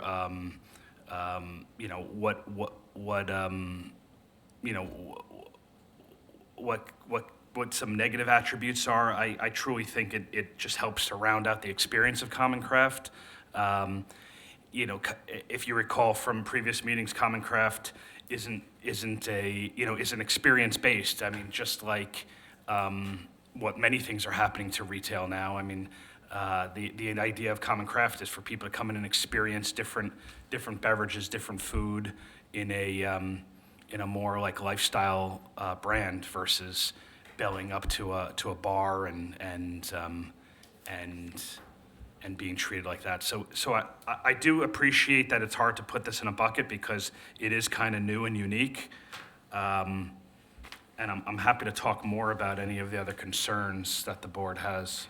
Yeah. I guess just to wrap up me for a second here, if we were to hone in on the hours of operation and specify this to be only selling what is in your, featured in your restaurant, I'd be, I think, more open to it. But yeah, I think I'll just stop there for now. All right, thank you, Mr. Priest. Along with Nick, I, for some reason, don't remember this being discussed, at least at this board. What I do remember is was talking about, we actually said it's a great idea, cycling new beers in and out, having that private room, but I don't ever recall. And I guess my recollection was from Mark Vaughn, our attorney who worked on the major project, and I believe it was him that referenced, it's not the bottle shop, we'll talk about that later, that kind of verbiage. That's what I'm hearing. So I'm not suggesting that those are words that came out of any of your mouths, but it was words that was spoken in these type of meetings for the restaurant space. So in essence, Common Craft will have 2 liquor licenses. Correct, yep, 2 liquor license. And, in fact, this isn't, while it's a profit center, it's not it's not gonna throw off a tremendous amount of profit. I expect this to maybe break even in the first year or so, hopefully. It's not about a revenue generator. This is really about tying in the whole concept of the experience and the lifestyle, so. See, I just, for some reason, think that if this was the whole concept, Nick and I both have pretty good memories, and neither one of us remember it. So that just seems to, I don't know, does any of the board members remember this being part of the concept? In the very beginning, Mr. Vaughn had brought it up, and they said, we'll bring it back after this gets approved, after the common got approved. There was only maybe a two-minute conversation about this, but it was definitely talked about. Okay. As far as I remember, unless I was dreaming that one, which you never know. The building inspector does reference that their Okay, permit was, Planning as well. Everything was planning put and in for building, both. they were submitted same time. It's just me and you, Jim. all right, I must have taken notes during those 2 minutes. All right, anything further? All right, I Yep. think the only thing I could bring up further is this, Bob wants to talk about hours, Can yes. about the hours. sorry. step in then with the hours? So hours are Monday through Saturday, 8 AM to 11 PM, and Sunday, 10 to 6 is what is allowed for selling, For retail. correct? Just so that you have it. Yeah, I know we had certain hours. All right, I'm sorry, say that again? Monday through Saturday, 8 AM to 11 PM, and Sunday, 10 to 6. Sundays are 10 to 6 for everybody? Yeah, I don't think all choose to do Except for that. restaurants, right? Right. 10 to 6, this is just packaged. You can go into Wegmans at 10 AM on Sunday and Right. purchase, yeah. And you can, And then up they- until But they 6 shut it o'clock. down at 6 Yeah, o'clock, I correct? don't change that So- 6 o'clock at all. this is a public hearing. Wonder if we need to continue this to get a little more information, or, that being if that's the case, do I open it to the public now, or if it gets continued, open it then? I think both. All right, so, all right, that being said, what I'm gonna do is, I'm gonna see if there's anybody from the public, either in the room, anybody in the room that has, Mr. Sir, why don't you come up here and identify yourself? Jeff DeBona. Yep. Jeff DeVore. Hi, Jeff DeBona, Town Meeting, Precinct 3. I had a question about how it was being set up. It sounds like a great concept. The whole idea of the shipping container coming off of it, why couldn't it be done as a vestibule within the restaurant itself? Excellent question. Because it's a separate license, it is a package license, it needs to be a separate liquor license, and it cannot be attached to the building. If you built it out that way, rather than, the shipping container thing is what Yeah, so kind of questions me. We don't have any shipping containers in town, and could this open us up to anyone doing this? It's not really a tax structure. So the shipping container was chosen as a way to tie into the industrial theme. I'll give you a packet of the renderings. Yeah, I wasn't able to see from where I was. The motif is very warehouse in nature, and the shipping container tied in nicely to it. I think without seeing the renderings, one could think it would be an eyesore, but it certainly is tasteful in design and fitting of the brand. It's also a permanent structure. It's, while it is a shipping container, it is permanently affixed. Yeah. After seeing the renderings, it makes a lot more sense to me now. I have no further questions. That's a good question, thank you. Thank you, Mr. Thank you. Anybody else in the room have comment before we go to WebEx? Before we go to WebEx, Mr. Morandi, you had another question. I did. Timeframe. We're talking about continuing this. Some of them talking about continuing this. What's your time frame on this, as far as the restaurant opening? So the restaurant opening, we're looking, as of now, we're probably targeting the end of February for an opening. Okay. And So if we were to table this to the next meeting and they got the information that they're looking for, it's not gonna mess up your ability to open the restaurant or this craft beer that we're thinking about? correct. Okay. I just wanna put everything out there on the table, that's I'm all. just trying to think it would be best to continue it and then get comment from, I already started here, so. Anybody out on WebEx from the public that wants to chime in on this? Comment? I don't see any hands raised. There are two pieces to this. think Claire has her hand up. Ms. Sickler? Thank you, Mr. Chairman. This is Sally Willard. I do have a comment, and that is that I think that this is a great way for the restaurant to help promote their craft brews and craft wines. Because when people leave the restaurant, if they can't find this someplace else, then they might like to come back and buy it without buying a whole meal. And I think this is it's a nice idea. Other places do this at Lord Hobo at the brewery in Woburn. You can either go in and get a meal, or you can go in and buy their various brews over the counter. In some states, they have their laws allow you to go in and have your dinner, have a meal, and then buy a six-pack to take with you.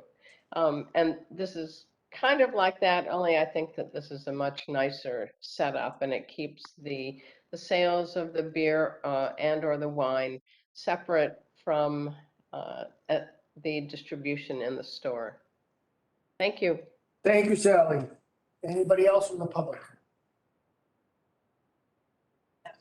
That being said, I think we should just, continue this to the next meeting. I'm gonna ask the subcommittee, try to answer the questions that we had, so that we'll be more prepared when this comes back.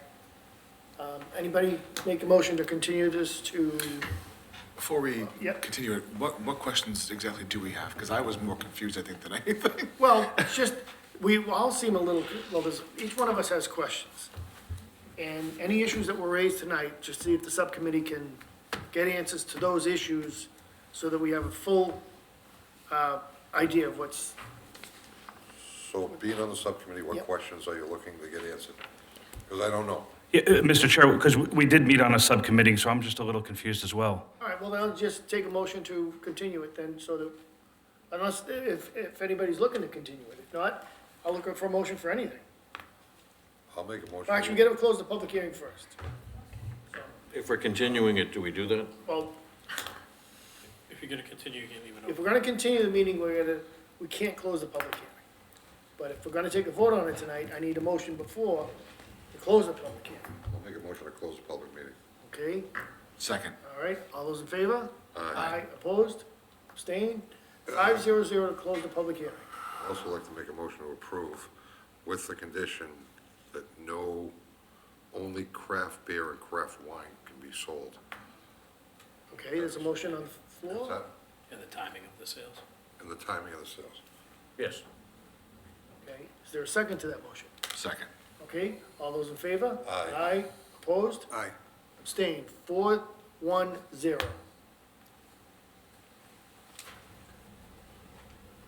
There's also a manager. Manager, yeah. Yes. Okay, did you wanna fill us in on the manager? Or change, this is a, yeah, we have to approve the manager, right? You're Yes. the approved manager, Yes, correct? yes, Yeah. yes. You already So approved it's- it? Well, no, you have to approve it, but he is the manager. He's been approved for the restaurant, Okay, so we have to prove it. but you would have to Again? approve it, yeah, because Second. it's a separate item. Okay. Do we have, I'll make a motion to approve the manager. okay. Is there a second to that? Second. Okay. All those in One favor? quick Oh, question sorry. for discussion, Mr. Chair. Yes.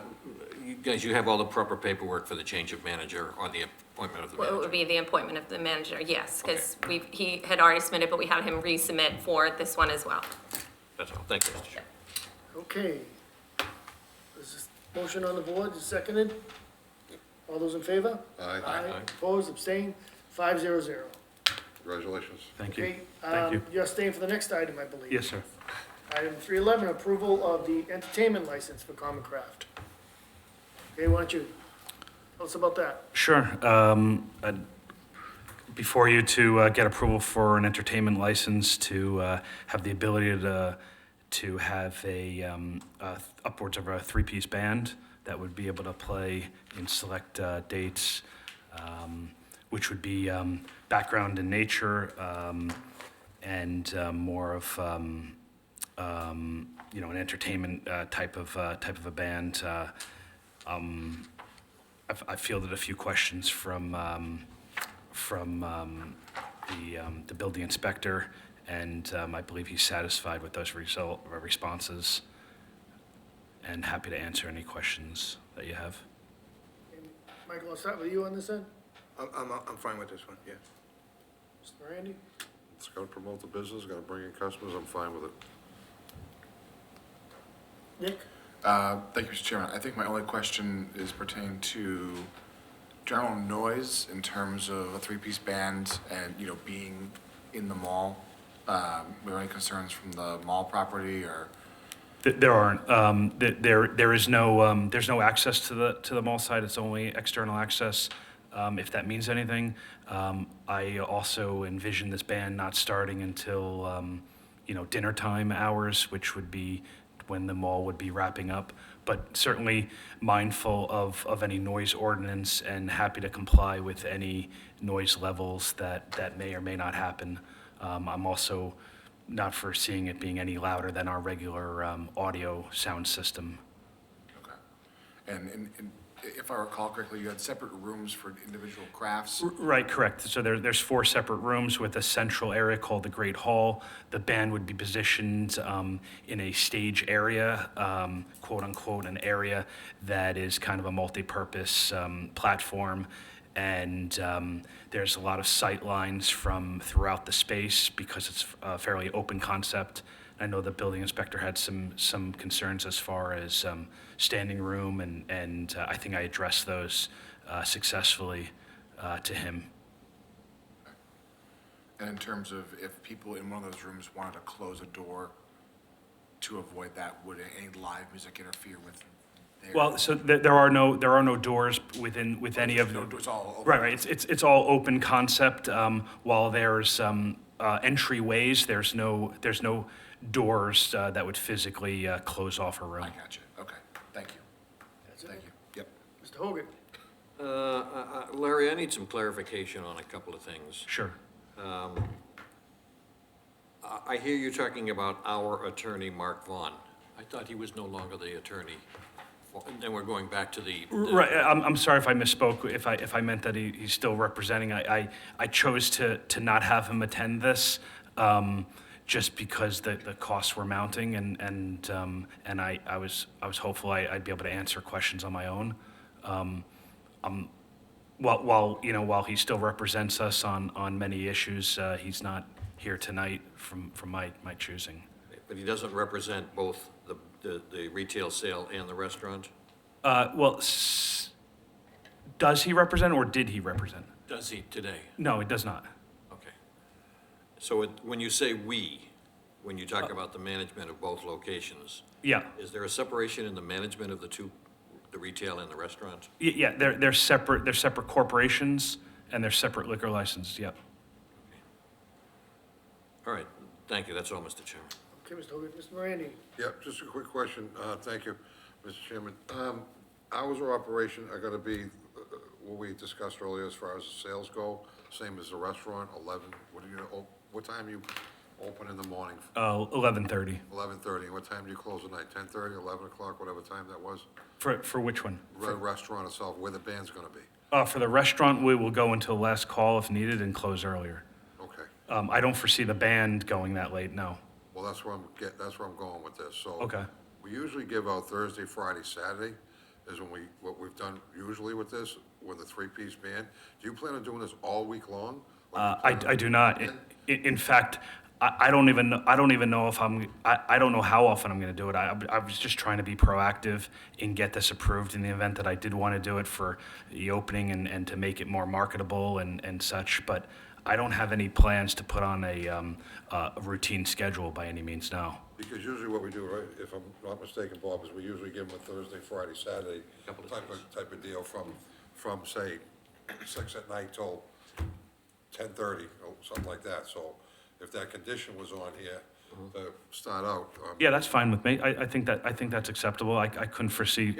I think that's what we usually do, so I didn't want Yeah, to we've done overlook it that. differently for different places, I Right. think. Okay, all right, thank you. All right, Thank you. I have just one, I think you probably answered the question already, but the band will always be inside, not outside, correct? Correct. All right, that's all I had. Any further discussion, if anybody wants to make a motion with conditions? I'll make a motion for the entertainment license Common Craft, with the condition that the band can only be there Thursday, Friday, Saturday night from, say, 6 till closing. Does that closing sound good to everybody, or do you want to try something else? Anybody, any thoughts? Want to specify 6 to 10:30, 6 to 11, that way? 6 to 11. 6 to Works for 11. me. All right, so it's, the motion, sorry, Mr. Denise. Chairman, I think Larry mentioned that he would like it for the opening. That might not fall on a Wednesday, on a Thursday, Friday. Oh, Saturday. I'm sorry. When I said opening, I wasn't referring to opening day. I was talking to the opening period. Again, this is more of a Wanna add opening proactive day route, to your and request, just based on previous recent experience. I'm sorry. You may want to add opening day, grand opening, Okay. Actually, to this I think request, Joe can put that in as a condition, right? Yes, I can. All right. in case you decide to do it. Good idea. Thank you. Yeah, so now the condition will idea. be Thursday, Friday, Saturday, 6 till 11, with opening day approval. That sound good to everybody? Sounds good to me. I'll second that. Okay. All those in favor of Joe's conditional motion? All those in favor? Aye. Aye. Opposed? Abstained? 500. Good. Thank you. Okay. Thank you. That's 3 in a row. You got any more for us? Okay, bouncing out of order. Item 308, I'm waiting for Lynn's nod. Okay. Is a continued public hearing of Del Frisco's Grill of Massachusetts. Let me get my notes that are out of order. There we go. Good evening, Mr. Chairman. Andrew Upton is here from the licensee. Okay, one Okay, second. 1 second, Andrew, hold on. John, I have a note that says open public hearing, but it's already. Yeah, it's all right. It's continued, so. Okay, all right, Mr. Upton, go ahead. Thank you. Good evening, everyone. You should have in your possession a letter dated November 5th, giving some details on the lease negotiations from Attorney Devlin. I can tell you that it has been a long road trying to get this lease signed. There've been extensive negotiations, but it looks like we're very near to a signed deal between the landlord and the new tenant. The new tenant is a well-known Boston steakhouse by the name of Strega. They have spent, I think it's a good sign that they have spent some time and money on lawyers on the lease, and they've also now retained a very qualified liquor licensing counsel, Trish Farnsworth, who I believe is in the room with you. So I think those are both definitive signs that a deal is moving forward with a well-known operator. So it's my hope that those are some details that are helpful for you in your deliberations. And I'd like to ask Attorney Farnsworth to say a few words just about her end of the process and how soon she sees that getting going. Ms. Farnsworth, can you just introduce yourself to the board? Sure. Attorney Trish Farnsworth, Lawson and Whiteson in Boston. I represent PPX Hospitality Group, and they own the Smith and Walensky steakhouses. They also purchased all of the legal seafoods, so we were before you recently on those, and the Strega restaurants. So they were negotiating with this landlord, and there's three people involved: the current tenant, the landlord, and now my client. So they've been negotiating an assignment of lease, an extension of that lease, and some other terms and conditions.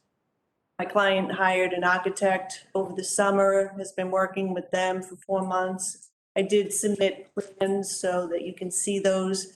Yeah, I won't say that those are final plans. We'll have final floor plans when we put in our transfer application. I did want you to see, what it's going to look like. And, they've had real estate counsel negotiating this lease assignment, and now I'm on board to the license transfer. It's probably, with respect to the construction of the premises, it's mostly cosmetic, nothing structural. But it is a good amount of money, $1.5 million to fix it the way they want it done. So that will take some time, and so you probably want to know what the next steps are, timing. As soon as we have this lease assignment signed, which should be within the next week, we will get an application prepared and submitted to transfer the license. The lease assignment is obviously contingent on the license being transferred.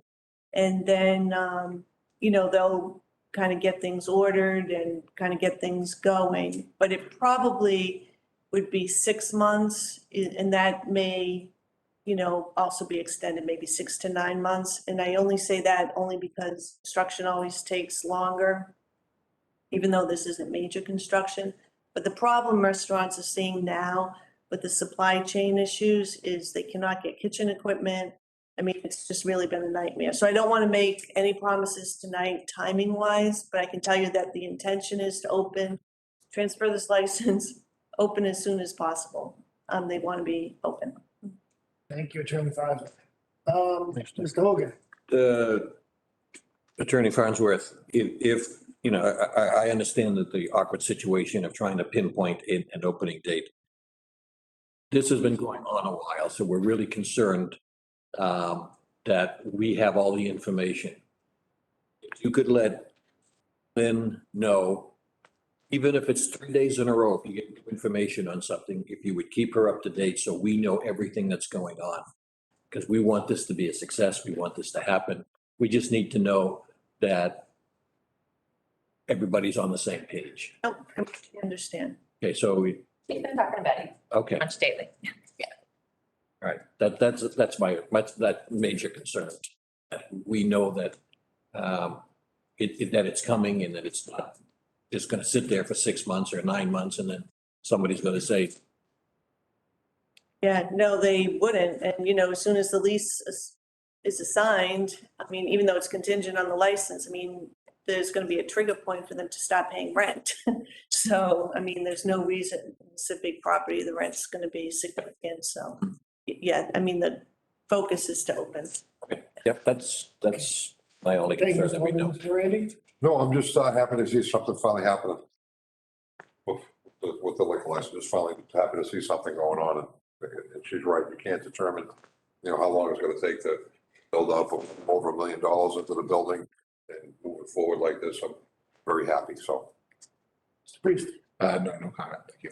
Attorney. Yeah, thank you, Mr. Chairman. No, I'm very encouraged by the news we got here tonight. I would agree with Mr. Upton that it absolutely demonstrates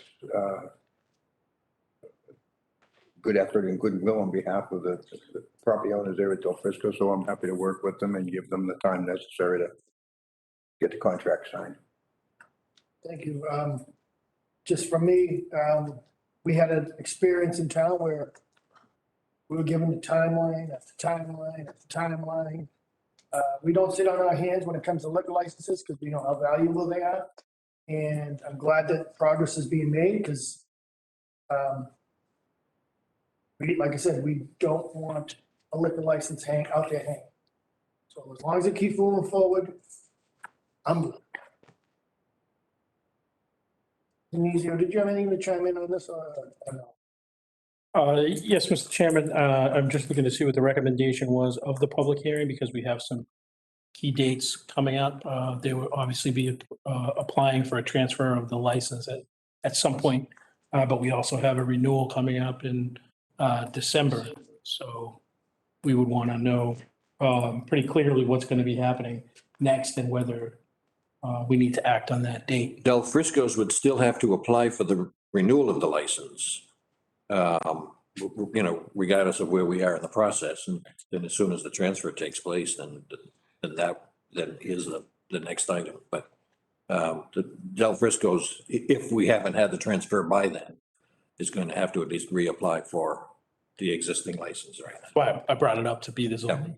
Right, and I would think, I mean, the renewals are due November 30, and if today's November, I'm not sure, 7th or something, I don't think we'd have a hearing and a transfer approved before November 30th. So I think Attorney Upton would be filing in a renewal, right, Andrew?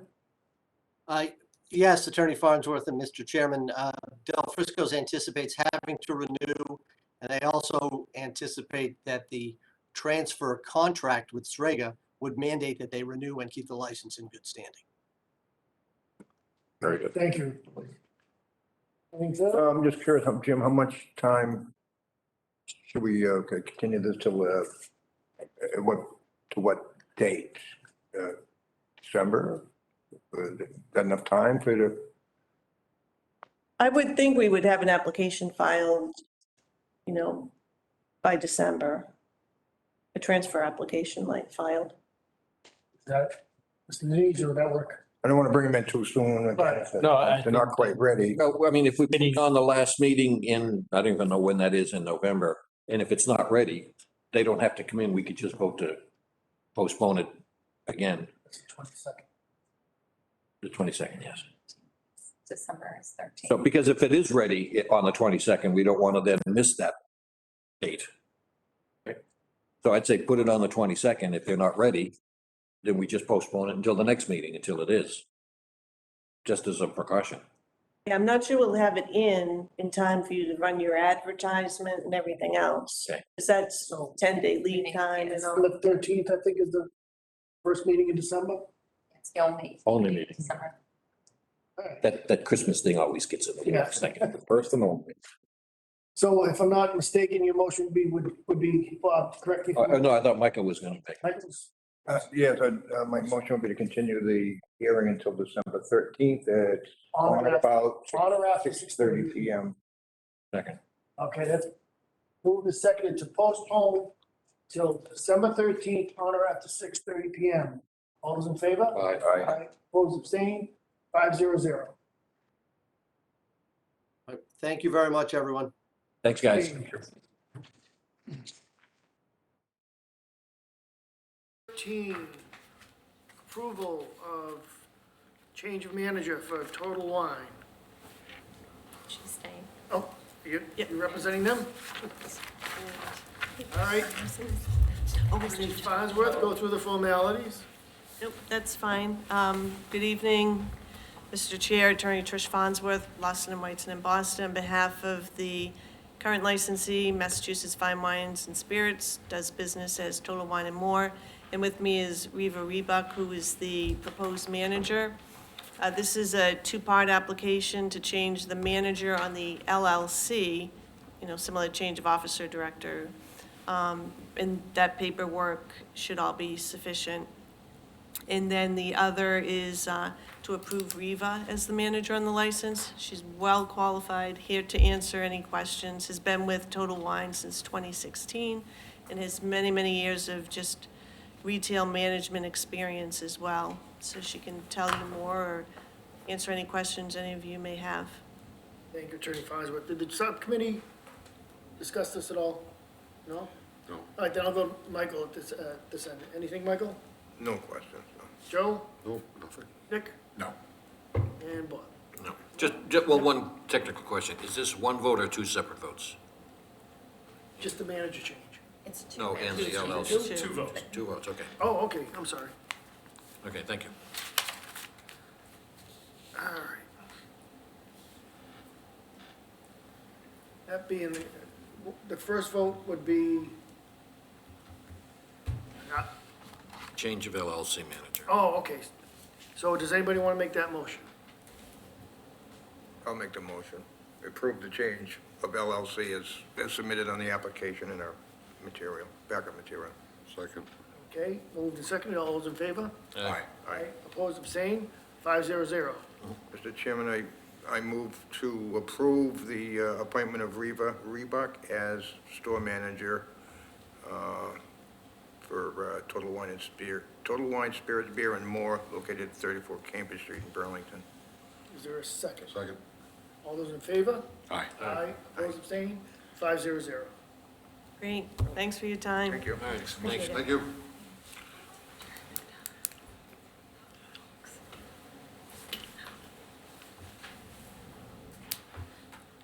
Okay, item 312 is Airbnb publication prohibition. This was continued from the last meeting. Yes, Mr. Denizio. Thank you, Mr. Chairman. So at the last meeting, we talked about this with Attorney Mead, and then because we only had it on the agenda as discussion, we didn't take an actual vote to send the letter. So this is more of housekeeping to just take a vote so we can send the letter to Airbnb. Okay, that being said, is any discussion on this before we put it to a vote? I did want to ask quickly, I know, Joe, I know, we're running Oh, no, I late. wasn't. Oh, I thought you No, were my hands were getting feeling a little heavy. exasperated. No, I'll do that later when we do something else for you.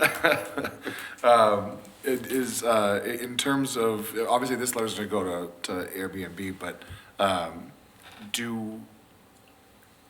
is it legal and can we put out a letter of our own to the public to say that we're doing this and that, just to then kind of just preemptively notify anyone who's kind of currently running an Airbnb that this is coming and they should kind of close up shop?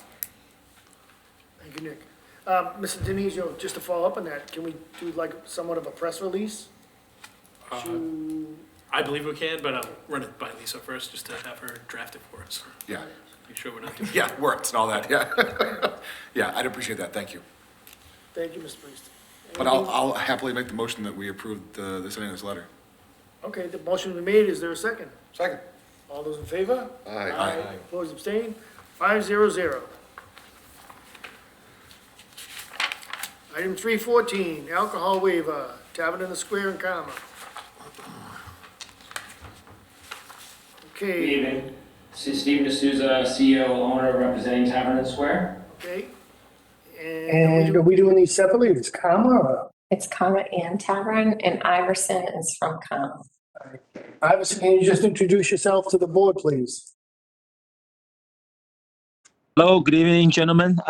Thank you. I'm here with my general manager, Jimmy, and we are here to discuss the large format, the large format liquor on our menu. We're from Karma. Karma is an Asian fusion restaurant. We just opened this April. We are located inside the 75 Middlesex Turnpike at Burlington Mall. Okay, gentlemen, thank you for introducing yourself to the board. I'll go to the subcommittee first. Mr. Hogan? Yeah, we had several discussions about this, and I'm trying to find the list. Again, we seem to be having an awful lot of new things come before us when it comes to the liquor licenses sales of alcohol, more so than any other form of business in town.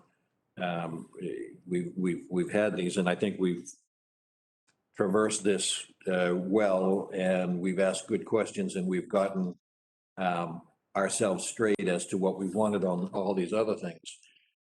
This situation in the two restaurants, the Tavern and Karma, they had on their menu a large container of a mixed drink of alcohol, wines, juices. And it was kind of startling. In some cases, $150 for a drink where 6 people would drink out of straws or something out of this one container. So after a number of conversations, Joe and I and the applicants came up with what we thought was a good solution. And what it was is, and I'm doing this off the top of my head right now, we would approve, we would recommend to the board that we would approve this under the condition that each table would only get one of these at a sitting per evening or per day. And what this is a drink that everybody at the table had to be 21 in order to be part of this. There can be nobody under 21, obviously, then. And I'm missing something. I think it was 4 people at the table. 4 people at a table, correct. And I felt this was an accommodation without just flatly saying, no, it's new and we're not going to do that, because we've kind of given up saying no, without having discussions about these things.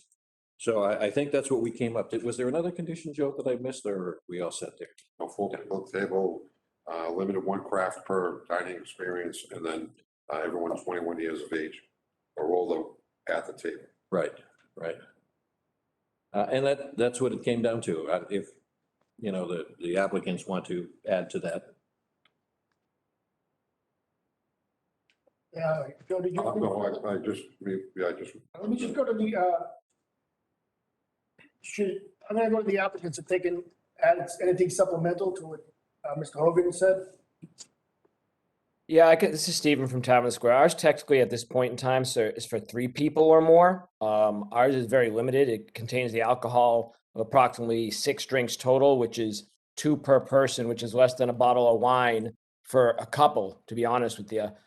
Should we need to change it to 4, we will, but ours are only about 50 ounces of total liquid, of which are draft seltzer, which is equivalent to a beer. So I could change it to 4 need be, but. Well, we said the maximum will be 4. If yours is 3, you can certainly do 3. Okay, so We're telling you have to do 4. That would be the max. This is No, less than 4. What it says. He's saying he wants 3 at a table. Yeah. We said no less than 4 people at the table. Oh, I'm sorry. Okay. I mean, I can easily make that accommodation. That's fine. Should stop doing things off the top of my head. Okay, Iverson, anything from you? No, I think we are good with that, right, Jimmy? That's Yeah. what we're doing right now. Yes, that is what Okay. we do. Mr. Onion, anything? First of all, God bless this alcohol subcommittee for Yeah. the guys Yeah. put into it. I guess And fine at the time. Joe, tell them the little caveat. Which one? The one that neither one of us are drinkers. Right, yeah, and I know that. Right about that one, Bob. I was thinking of something else. No. So, yeah, I mean, this is, again, sign of the times, just like the previous applicant with the Gario beer. I guess I'm kind of a dinosaur in terms of, these type of trends that are going on in the industry. So, you probably wouldn't see one of these at my table when I'm visiting this location. However, if the subcommittee is satisfied, I'm satisfied with it as well. Priest? Thank you, Mr. Chairman. Question for the folks here tonight. I guess this is a pre-COVID question. Are these popular sellers? Not really. I appreciate your honesty. Yeah, I could say ours do pretty well. Encourages socialization, and we actually started at post-COVID restrictions being lifted as a way for people to get together actually in groups and kind of come together and stop the separateness of, you know, the ones and twos. So it actually has worked pretty well for us.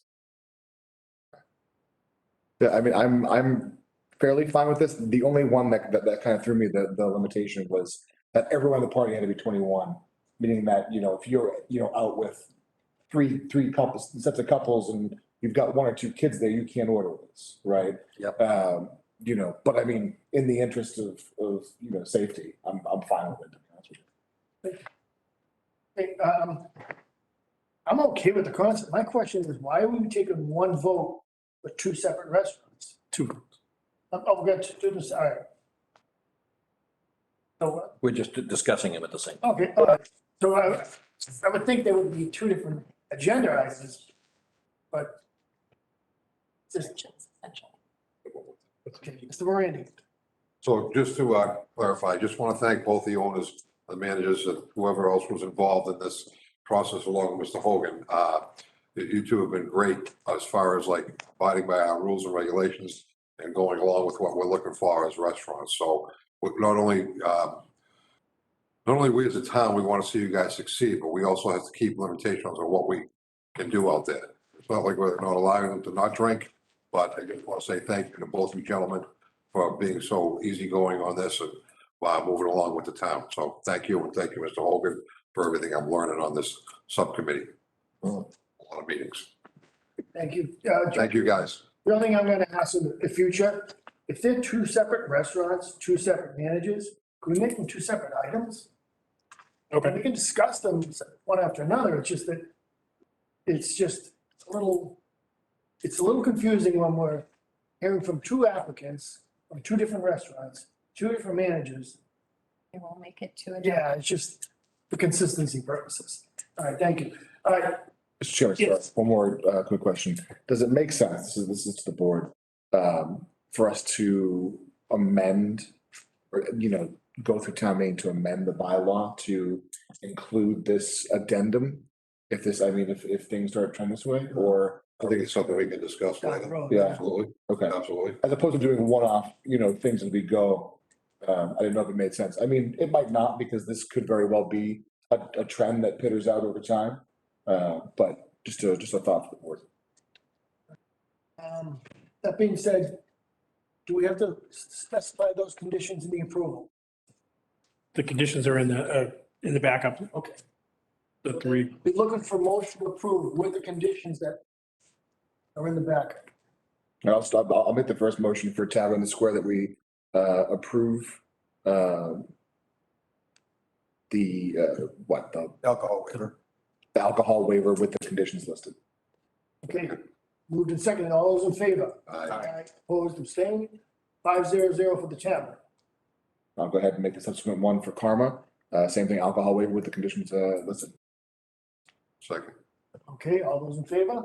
Aye. Aye, opposed, abstained, 500 for Karma. Okay, Thank you, gentlemen. Thank you. okay, item number 315, manhole for the French drain at 3 Terrace.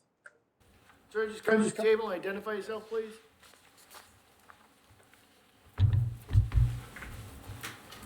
So my name is Chi-Cheng Yu, resident at the Triano Terrace. From this, I'm not familiar with the meeting format, so I think you are already familiar with what's on that paperwork, right?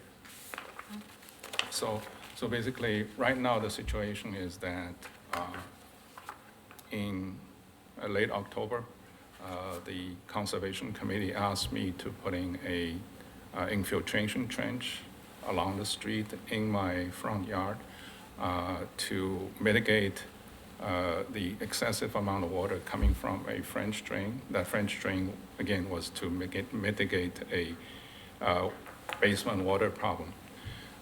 So this new infiltration drain demanded by the Conservation Committee actually made the leak of the water onto the street worse.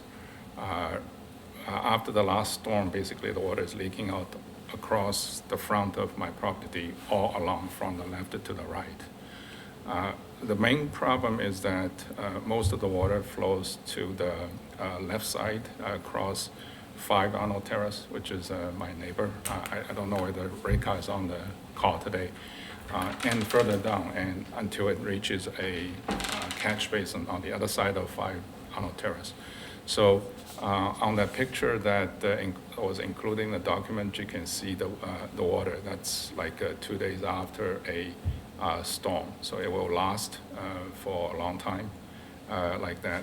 So the concern is that once the winter comes, it will freeze.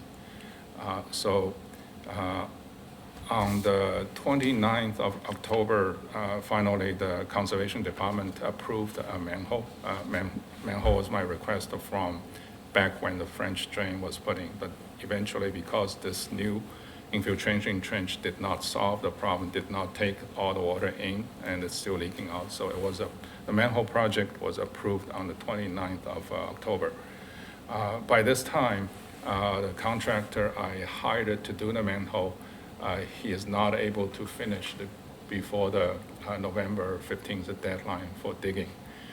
That is why I am respectfully requesting the board to extend this digging deadline by 15 days to November 30th. The contractor has assured me that he can get it done by then. Of course, that is with the condition by the engineering department that there's no snowfall before that. And there's also other conditions of what the contractor has to do during the process. That manhole itself the manhole cover itself is actually located on the lawn, not on the street. But to put the manhole in a 6x6 cutting has to be done. So part of the cutting will extend onto the street.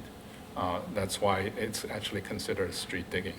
So again, for the safety of the pedestrians, there are people walking dogs along that street, that side of the street. And for my neighbor, 5 Arnold Terrace, because the water is flowing in front of her driveway, I request that the board can approve a 15-day extension of the digging deadline. So I appreciate it. Thank you, sir. Yeah. Mr. Runyon. I was reading this when I first got it, and I have to say, Mr. Yu has done everything the town has asked him to do at expense to himself. He has also demonstrated a concern for his neighbors, where we've had other instances where we've had people with sump pumps and so forth that just throw it out in the street with total disregard for their neighbors. So I'm inclined to grant Mr. Yu's request. It is not at all unreasonable, and as long as he meets the conditions set forth by DPW. Mr. Morandi. No, there's a lot of conditions here. Do you think the contractor can do all these conditions? Yes, actually, there's basically paperwork. This would be basically the contractor had the permits from the engineering department. It was a contractor who was on their so-called select list. On their list? Active contractor list. So basically, when I first started looking into this manhole, I got this list from engineering department. I start calling up every one of them. This is basically the one that gives me the best confidence of they can do a good job. Actually, they already did the infiltration trench. It was a very good job, and it's a very trustworthy contractor, in my opinion. And Could I ask you who the contractor was? it's Anthony Flowers and Son, LLC. Yep, he's on the list, absolutely. I have a tendency to agree with Mr. Runyon here to allow that to, you've done this all yourself, this is gonna be your expense. I'm assuming that red car, the driveway's yours? The picture? Oh, that is That's my your yard? neighbor's. That's your yard? That's my neighbor. So at the time of the big picture, my driveway, the water on my driveway is less. Well, you couldn't than get in that. because you had too much water in your driveway? Couldn't get in there, take the picture? So actually, I have another picture showing, my computer's off now. That's okay. Basically, just after this last storm, it happened to be a gas leak under my driveway, so National Grid came in, dug out my driveway, and the water level is just at the street surface. And that's, I mean, they fixed the gas leak, they patched it, and the second day, you can see that the water is gushing out from the seam of that cut. So not only is a safety issue, I mean, I think from Department of Public Works point of view, if the water underneath the street freezes, it's probably gonna crack up the street surface. I'm not sure they mentioned that in the. Well, I agree with Mr. Runyon, so I'll move on down the line here. Mr. Priest? Yeah, I'm also in agreement. Mr. Hoagie? Yeah, me too. Okay. I think, like, as the previous two selectmen stated, you've done all your homework. This is gonna make the area safer when it gets cold out. And I have absolutely no issue with this whatsoever. Therefore, I'll be looking for a motion to approve, the waiver of, I'll make a motion to approve manhole and French drain on 3 Arnold Terrace. okay, is there a second? Second. Well, we have to condition it, With the condition of November 30th. and And what? There's all the conditions that were listed. Oh, yeah. So I was so excited, I just forgot all those conditions. And with the condition of everything that's written by the town engineer, Mr. Hayes. okay, Okay? all right. That motion's moved and seconded. All those in favor? Aye, opposed, abstained, 500. You're all set. Thank you, sir. And I Thank will you. say one more thing, I would like to Good luck. thank Betty McDowell for putting everything together for me. I appreciate her. We thank her every day. Thank you so much. She makes us look good, All and right. along with Lynn. Lynn makes her look Thank you, Lee. Thank you. Good luck. Okay, I would have enjoyed hearing Joe read that. You would have heard me. item number 316, Sculpture Park lighting. Mr. Priest? Yes, thank you. So we discussed this at our last meeting briefly. In that time, I had a chance to call Mr. Navola, who was so kind to make the donation and offer of installation. We spoke, and I put some of the highlights in the backup for the board's edification with regards to some of the logistics around the install. But I'll just review them very quickly. So we're talking about 12-volt landscape lighting. The lights themselves will be flush to the ground. It can be mowed over, so there won't be any additional obstructions to the space. There'll be 2 power sources, one connecting at the common, the recently renovated Run Electrical. They can be connected to there, and then over at the transformer box by the air conditioning. At Grandview, Mr. Navola has machinery that can create a slit in the ground to run the electrical so that the ground can be lifted, the line can be run, and then the soil can be tamped and raked without causing a massive, ordeal. And as he described it, the lighting will be subtle yet effective, but if it is deemed too bright, that it can be adjusted. I know that Mr. Navola is here with us, so Mr. Navola, if I did not get any of that right, or you'd like to add anything, please do so. No, I think you got everything right. Sounds like it to me. Awesome. all right. And how's the line gonna be? And gonna be run to the town common? To the town, so it plugs into a regular outlet that you have on the short post that's near the dog statue on the town common side? Yeah, but I mean, overhead, how's the water? No, everything's underground, and then it goes to a small transformer that plugs into the outlet that would be mounted on the post there. But everything else is underground, all the wire connections are waterproofed, and there's nothing exposed overhead or anything. So we're making a cut in Center Street? No, it's gonna come. Oh, no, I'm sorry, no, it's 2 different sources. So the dog will have the. Oh, Doug will have his own. Yeah. Right. Yeah. Yeah, there's really no disruption of any sidewalks, streets, or anything like that. It's all just in grass. I'll blame Mr. Priest for confusion. Thank you, buddy. Yeah, no questions. Michael? Yeah, thank you, Mr. Chairman. I happen to have the good fortune to live across the street from Mr. Bowler and enjoy the landscape lighting that he has installed over the years on his property. It is very professionally done and maintained, and I have no doubt that he would treat the sculpture park area in the same fashion. Okay. Michael, I have nothing further. We're approving this? Yes, we are. Okay. So therefore, I'll be looking for a motion to approve the sculpture park lighting. So made. Okay. I'll second it. Okay, I'm sorry. The specific motion in the backup to accept the donation of the landscape lighting and related items of the sculpture park as discussed, to allow for the burial of any wires, placement thereof within the sculpture park, within the town common, near the dog sculpture, as discussed and described. So moved. He's doing the work for us. Okay, so that, who's made the motion for that? Michael, Through the assistant town administrator. Okay, And I'm seconding it. very good. All those in favor? Aye. Opposed, abstained? 5-0.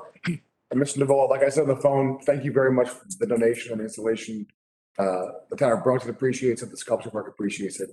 Oh, Thank you you're very good. My pleasure. Thank you, Bob. All right, thank you. Okay, item 317, Appointment, Council on Aging. Mr. Denizio. Thank you, Mr. Chairman. I have two appointments for tonight. The first one is for the council, the board of the Council on Aging, and the appointment is for Donna Geffen, who was recommended by Marge Yetman. And so on behalf of the town administrator, with Mrs. Yetman's recommendation, Mr. Sagarino appoints Donna Geffen to the Council on Aging Board and asks that the board waive their 15-day waiting period.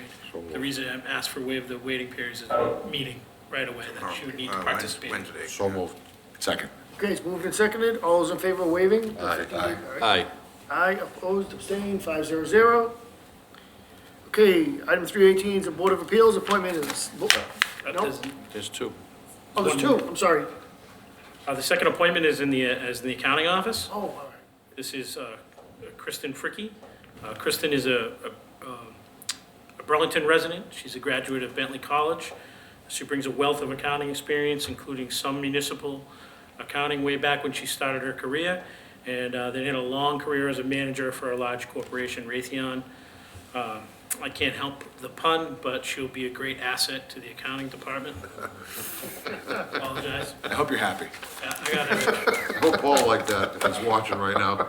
Of course he is. So on behalf of the town administrator, Mr. Sagarino appoints Kristen Fricky to the position of accounting technician and asks the board to waive its 15-day waiting period. So moved. Second. Okay, moved and seconded. All those in favor? Aye.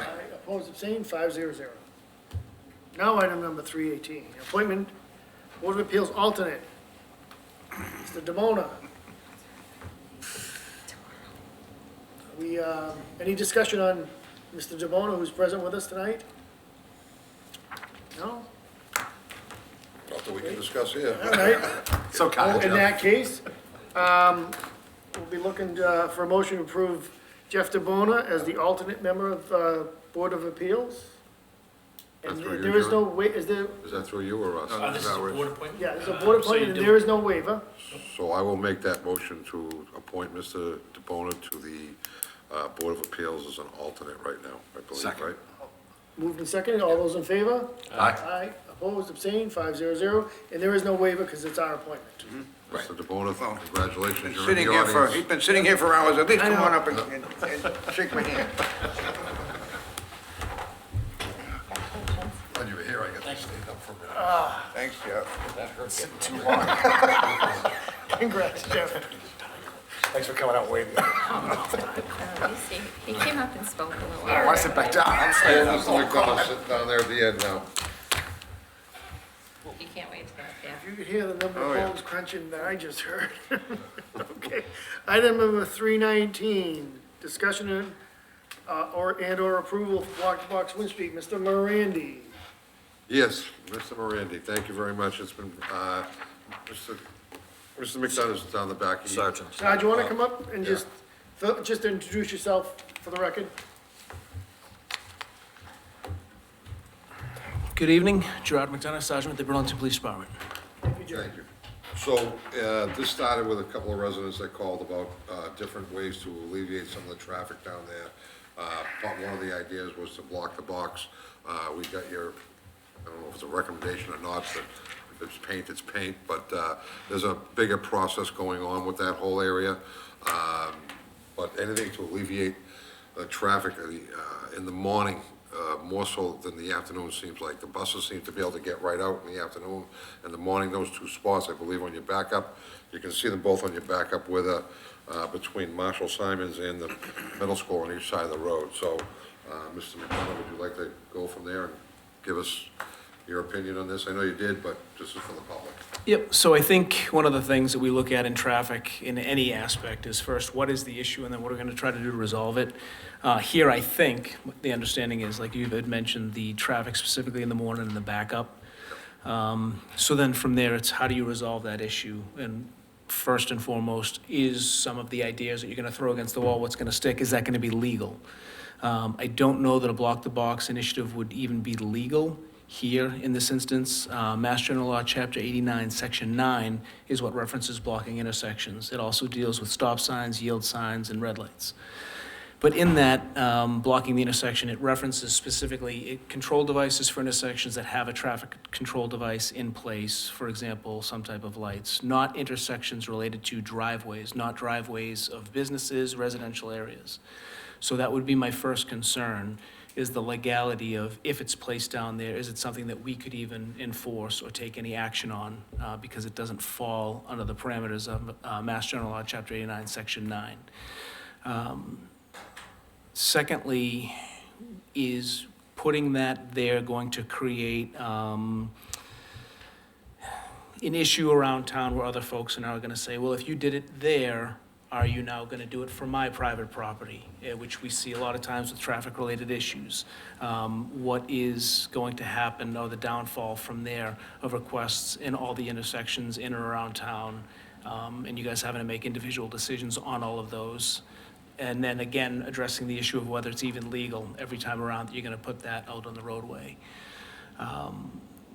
Finally, related to this, I am aware, just as of last week, they had an emergency a school meeting related to emergency preparedness with department heads, including the chief. And one of the things that got brought up was the concerns about the traffic pattern in front of Memorial School in the morning.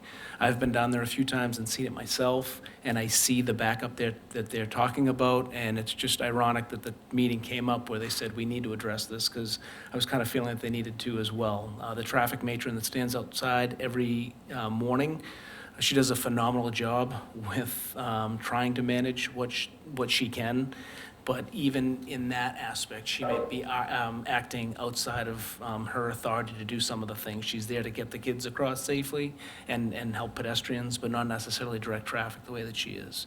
So I think I'm hopeful, or I'd like to see, as a recommendation to you folks, to see what the school department's gonna do with changing that traffic pattern, and then seeing if that legally will address some of the issues and maybe calm some of the traffic in that area, as opposed to putting a block the box or doing a block the box initiative there if it's not even legal to do so. And then finally, from a safety component, if you see some of these block the boxes in the intersections, some people might fear, there's a lot of folks that would like to see crosswalks in that area for a number of different reasons, and I'd hate for those folks to think or assume that that now has created a crosswalk for them and created a safe area for them to cross. And they're operating under that false idea and then start using that as a crosswalk in that particular area and creating more of a safety issue, which is what I think one of the issues that I alluded to in that email that I had sent to you folks about the concerns. Okay, so just for the public's sake, I've been asked to bring this up and talk about it, and I've been told 1,000 times, it's just paint, put it on the ground. So that's what, so now legally, you're telling me that, this may not be possible, may be possible. We do have a bigger picture in scope for like a couple of years away about cutting some roadway away, coming down Center Street, putting in crosswalks, making the island smaller, a whole bunch of stuff like that. So this is a really good way of saying to the general public, we looked at it, it's not feasible right now, and we have a bigger scope coming up. So I appreciate your time, your effort, and everything you put into it, and I'll let it go at that, and if you guys can. Michael, anything? It is certainly anybody that, you know, drives through that area realizes what a headache it is, not to mention, I've never seen so many walkers since I've gone to school. But with the COVID and you know, the fewer bus routes available, so, but more and more of these kids are walking. Yeah, I don't know what the answer is. I'm glad the school committee's talking about it, and I'd be, you know, curious to see what some of their recommendations are. But Jerry, I appreciate you looking at this and giving us your honest opinion on that. And it sounds like maybe we should sort of hold off on the block and the box and the block, whatever it's called, idea for right now. But I think we need to still be aggressive in addressing the traffic and safety in that area, both in morning and afternoon. I don't know if that, you know, I'm going to haste to say, well, we hire another, you know, hire additional people for that job, but I mean, we provide transportation for just about every student, so, I mean, but we're guilty of it too. When my wife takes my grandchildren, she drives them in the car. She don't take the bus. Well, fewer people taking the bus. So I don't see this problem going away anytime soon. I'll leave it at that. Nick? Thank you. Sergeant McDonough, would it make sense, do we do crosswalks? Do we get a traffic detail down there, you know, in the meantime to help alleviate the traffic? Like, what are the smart options we can be taking? Because I think that the concerns that, you know, Joe's bringing forward are obviously very valid and we all experience it. And I don't want to say, hey, we'll wait a year or two and deal with it then. Like, if there are things that we can say, hey, let's get a traffic detail down there, let's put some crosswalks in, you know, I'd love to take a look at that if you think it's a wise choice. So in response to that, there are 2 crosswalks in the immediate area, one at the intersection of Wynn and Center, and then the other one is down at Wynn and Peach Orchard. The issue here is volume.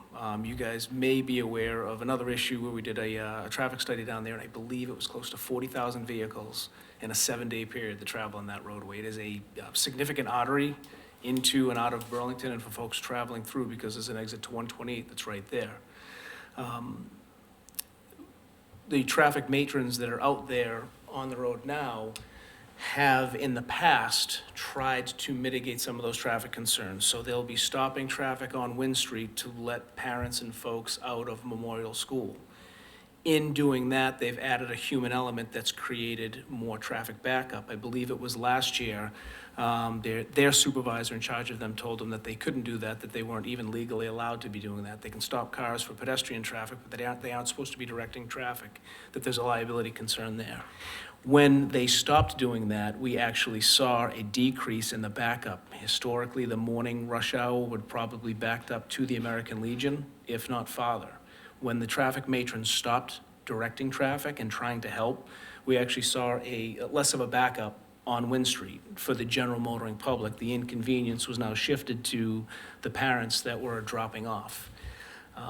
And we have to, I think, my opinion, or the suggestion to you all is that the priority would go to the folks on the roadway, that's where that roadway needs to be opened up and cleared, and that if parents choose to drop off, just the consequence to that drop-off is they might have to wait a little while, unfortunately, in the parking lot until that opens up or till it's, legal for them to safely pull out. With the understanding that the traffic matron is doing some stuff to try to help folks get out. She's definitely helping the school buses get out so that they can stay on their route. But adding crosswalks to it, I think, will just increase that human element. And then with traffic, like everything else, it's like water. You guys have all heard the analogy. That issue is going to now manifest itself somewhere else down the road, and in 6 months we'll be back talking about an issue at the intersection of Wynn and Sears because it's backed up. Okay, thank you. Yep. Thank you, Nick. Mr. Hogan? I think this is clearly, I mean, you've thought this through very well, Sergeant McDonough. But it's similar to a lot of things we see. People say, this is the problem, this is the issue, fix it, and then let it go away. There's always 7 or 8 options and 7 or 8 catastrophes waiting to happen with any of those, that we always have to take serious, even the littlest suggestion.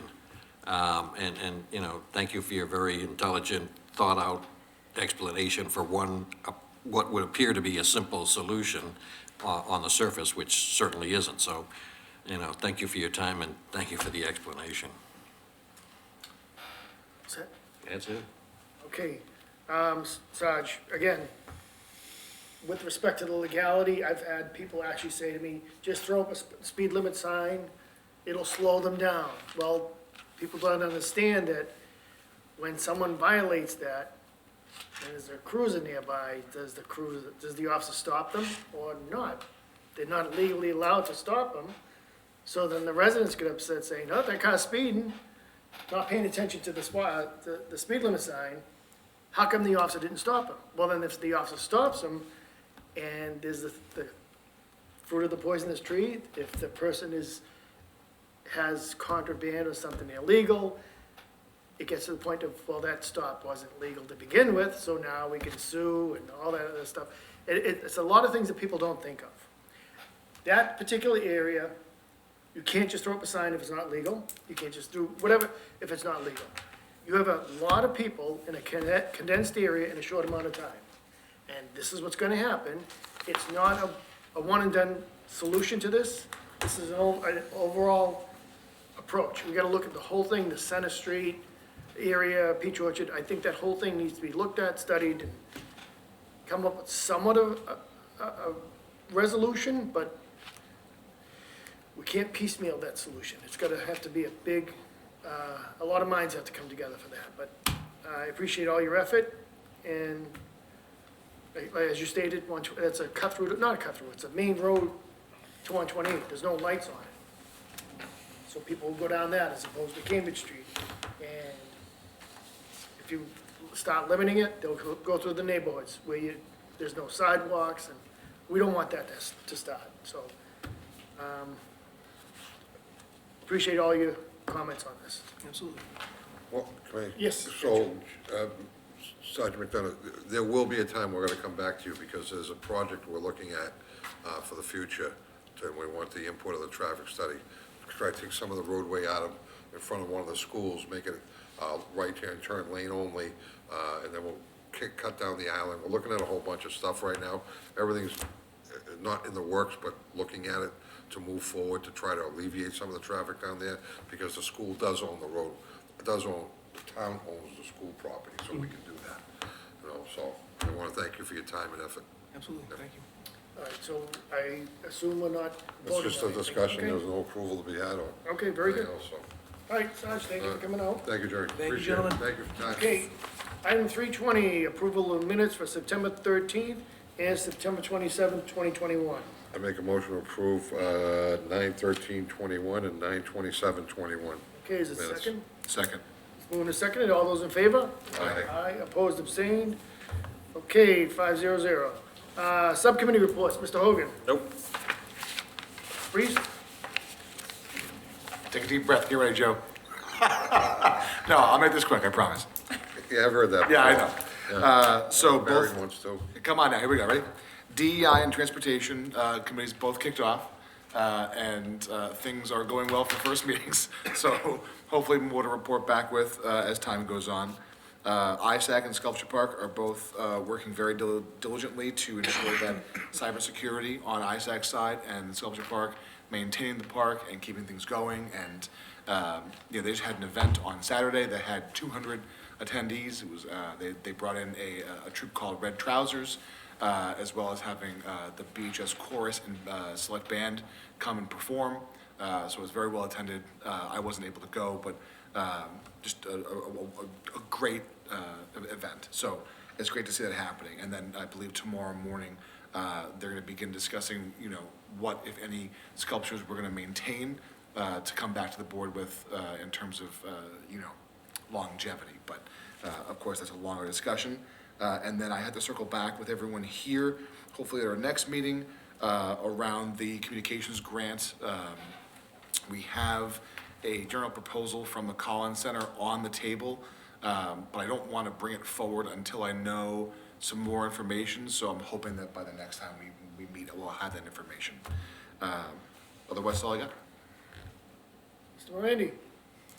I actually have something tonight on the landlocked forest. So this is more for the residents than it is for the board. It's not a it is a subcommittee. It's the landlocked forest hunting. We had a person of interest walk through the woods, took out 3 ladders as tree stands to somebody's elevated platform and took them with him. We have him on trail camera trying to find out who he is. If we catch anybody in there doing anything to the tree stands or the hunters that are in there, I will prosecute you personally, which can be done through the Mass Environmental. So, please, they're in there hunting, they got every right to be in there. Leave their stuff alone, leave their tree stands alone, and everything will work out fine. If not, I will personally come after you. Joe? Thank you. Mr. Brennan? Yeah, thank you, Mr. Chairman. I would like to, and I think I'm certain that I speak on behalf of the entire board when we offer our condolences to the family of Tom Murphy Sr. Tom, long time Burlington resident, active in just about every aspect of this community for so long. His care and concern for the town and the people that live here was evident day in and day out. You know, his legacy will be long-lived here in Burlington. And again, to Mr. Murphy's family, condolences from the entire Board of Selectmen. Thank you. Thank you, Michael. The only thing I have is my bi-weekly update about the police station. The camera system failed today went down, I shouldn't say failed, it went down for some unknown reason. It did come back, but The what? the camera system Oh, sure. went out, yeah. Unknown, but it came back. Mr. Denizio, Town Administrator. Thank you, Mr. Chairman. I just wanted to report that Representative Gordon was able to provide us with $100,000 for some placemaking activities throughout the town, similar to the earmark we got for the pocket park down the center. This is an idea that was put forward by Melissa Tentakoulis, who's not short on ideas. We all know that. And just a shout out to Representative Gordon. He also secured funding for the Chamber of Commerce and People Helping People. So, great job by him. We'll have to add him to our rainmaking team with Rachel, Melissa, and Steve. And the town also assumed that Mr. Tigas, I thought, might bring it up with his rousing victory and his running for a seat on the Boston Regional Metropolitan Planning Board. The town won an elective seat on that board. That board, what they do is they have the say in how we're going to spend federal transportation dollars for the state. And we'll be representing Northwest Boston. And Mr. Chairman Tigas has designated Melissa to be his representative to that group. So I have no doubt she will continue to make it rain. The last item was at our last meeting, I got a list of questions from a concerned citizen on ambulance charges. I've met with Mr. McDonald a few times. The plan going forward is going to be to put it on this agenda item on the 22nd. We'll present some answers to the questions. I know that Mr. McDonald would like to speak on it too at that meeting. And then additionally, we're going to have an information session with the fire department, with our billing company, and in partnership with the Council on Aging, and have an open house of what to expect when you call 911. So Mark Sayer will be there with an ambulance, with some folks. They'll be able to show people, this is what you can expect. These guys are going to show up, you're going to go in this. The billing company will be able to explain, you're going to get, you could potentially get a bill depending on, your insurance deductibles, what happened, things like that, and have people can, get any answers to any questions they have. And also, it is very confusing, so it'll give people a chance to do that. And additionally, the fire department is putting together a frequently asked question or a fact sheet for ambulance that we can put on our website. So when someone says, why do you charge for ambulance if I pay my taxes, they'll be able to look that up. Or, where is ambulance receipts in our budget, or what happens, after I take it, am I gonna get a bill? Can I interrupt real quick? Would that be something worthy of having BCAT there for, the information session? Yeah, I'm sure it's something that, yeah. I'm sorry, John. So Should we have them here before us also at some point? the, About the billing? 22nd. well, the 22nd, we're gonna talk about it. I didn't plan on having the billing company here. If you thought we needed them for something. Well, I'm asking the board,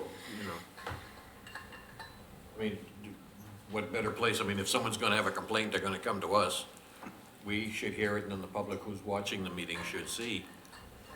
Because, if they can't go to the COA or they miss it. Okay. Yeah, that'd be great.